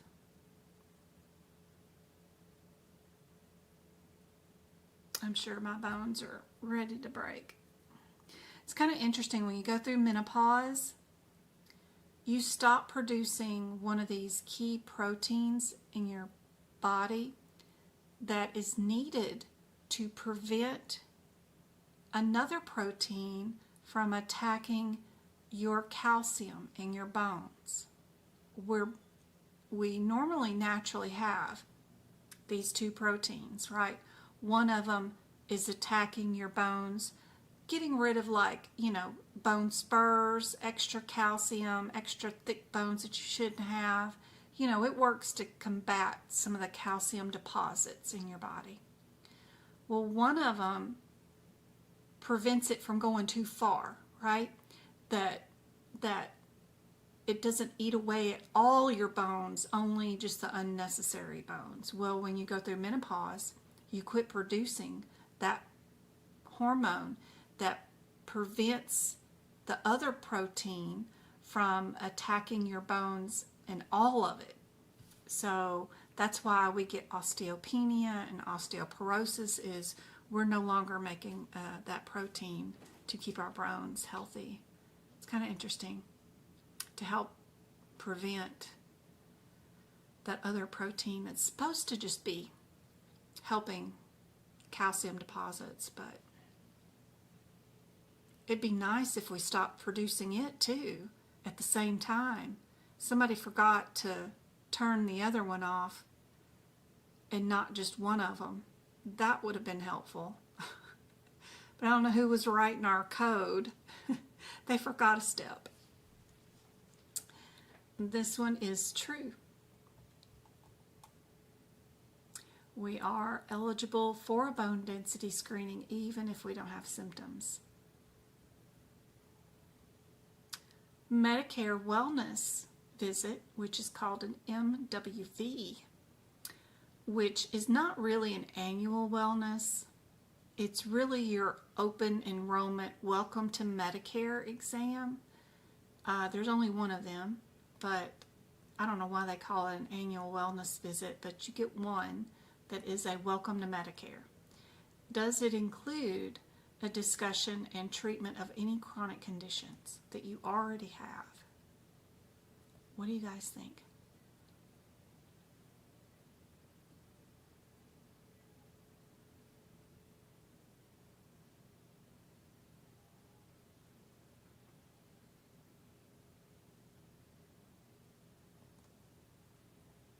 False, it does not. It's crazy. That's also in your HitPix book. Yep. All right. Which statement is true about regarding the table of neoplasms in your ICD-10 book? Is it found by looking in the neoplasms? Is there not a table of neoplasms? The neoplasm table is found in the tabular list, or there are 6 columns in our neoplasm table. What do you guys think? And it might not be which answer is correct more than which answer is most correct.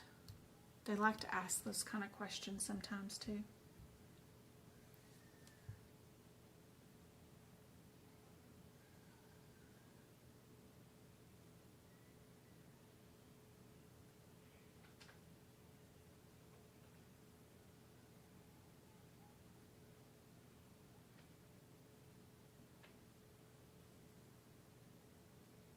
What are you doing, Sammy?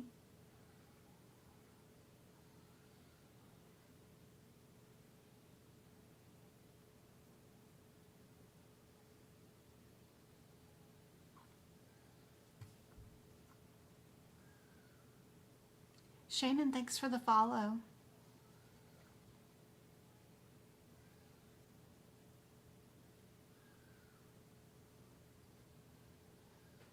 Everybody got D, or number 4, as the correct answer? All right, we'll do one more. Here is an anatomy term. Which melanin is found in what layer of the epidermis? Is it epithelium, squamous, dermal, or basal? Where is that located? I'll be back next Monday to do 2 more hours of live lesson. I'll have the link up on TikTok. It's already up on the YouTube channel. So if you want to get notified when it starts, you can hit the notify me button on the YouTube channel. I hope this has been super helpful. And the replay of this live free lesson, including all of my free live lessons over the last 4 or 5 years, are all located on YouTube so that you guys can watch.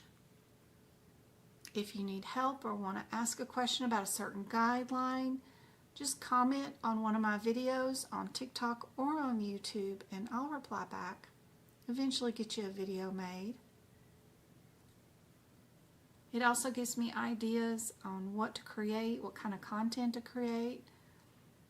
It's hard to get motivated unless I go, oh yeah, I can do that. You know, it's helpful if somebody gives me a task and tells me, you know, hey, I need help with this. What's the difference between this and that?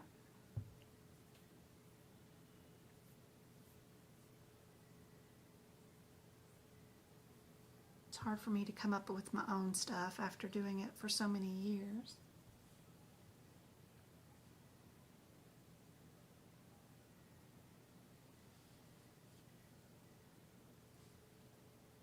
I gotta get ready for tomorrow's class.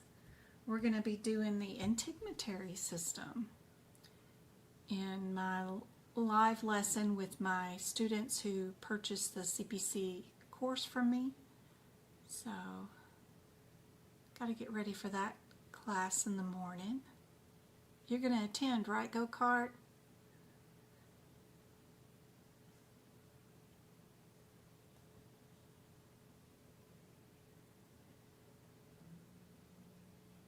Yeah, Julie, I do. I have CRC workshop, which is great. Its replay is on YouTube.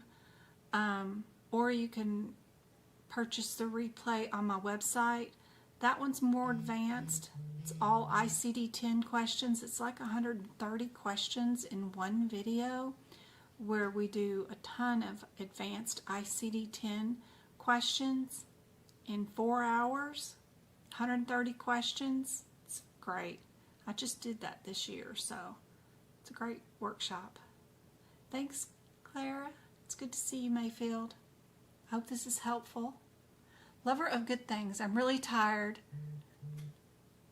I really tried to do the course on my own, but I think I'll have to join your classes for you to prep me. That's awesome. Just email me at medicalcodingbyjen@gmail.com. and I'll send you over the options on joining my class. It is hard to be self-motivated and to get through that material the way they present it in the course all by yourself. I don't know how anybody does it. The answer is 4. It is Basil. Good job. Good job. Good job, Osborne. Perfect. Good job, Toby. I hope this has been helpful, and I will see you guys. My new boot camp, we will do one on the 28th. I'll go put up a link for that and start working on the practice questions for that, researching the material. All right, guys. You're back just in time to say goodbye. Aw, you can hit the replay button and you'll get to see all the previous questions that I had just a few minutes ago. I hope this is super helpful and I will see you guys later. Just email me at medicalcoding@gmail, or medicalcodingbyjen, right, @gmail.com, and I'll email you back and let you know the options. If you've already purchased a CPC course and you're not happy with your instructor, or you didn't add an instructor to your course, I'll send you over the options. It does come with all my notes and all my workshops and boot camps and all that stuff for a year, so it's kind of cool. Plus you get me, unlimited Zooms, whatever you need help with, and attending the live class lessons with the class. You know, there's like 4 or 5 people. It's not very many, but you guys get to join in or watch the replays, whatever you need to do. But I hope this is super helpful, and I will talk to you guys later.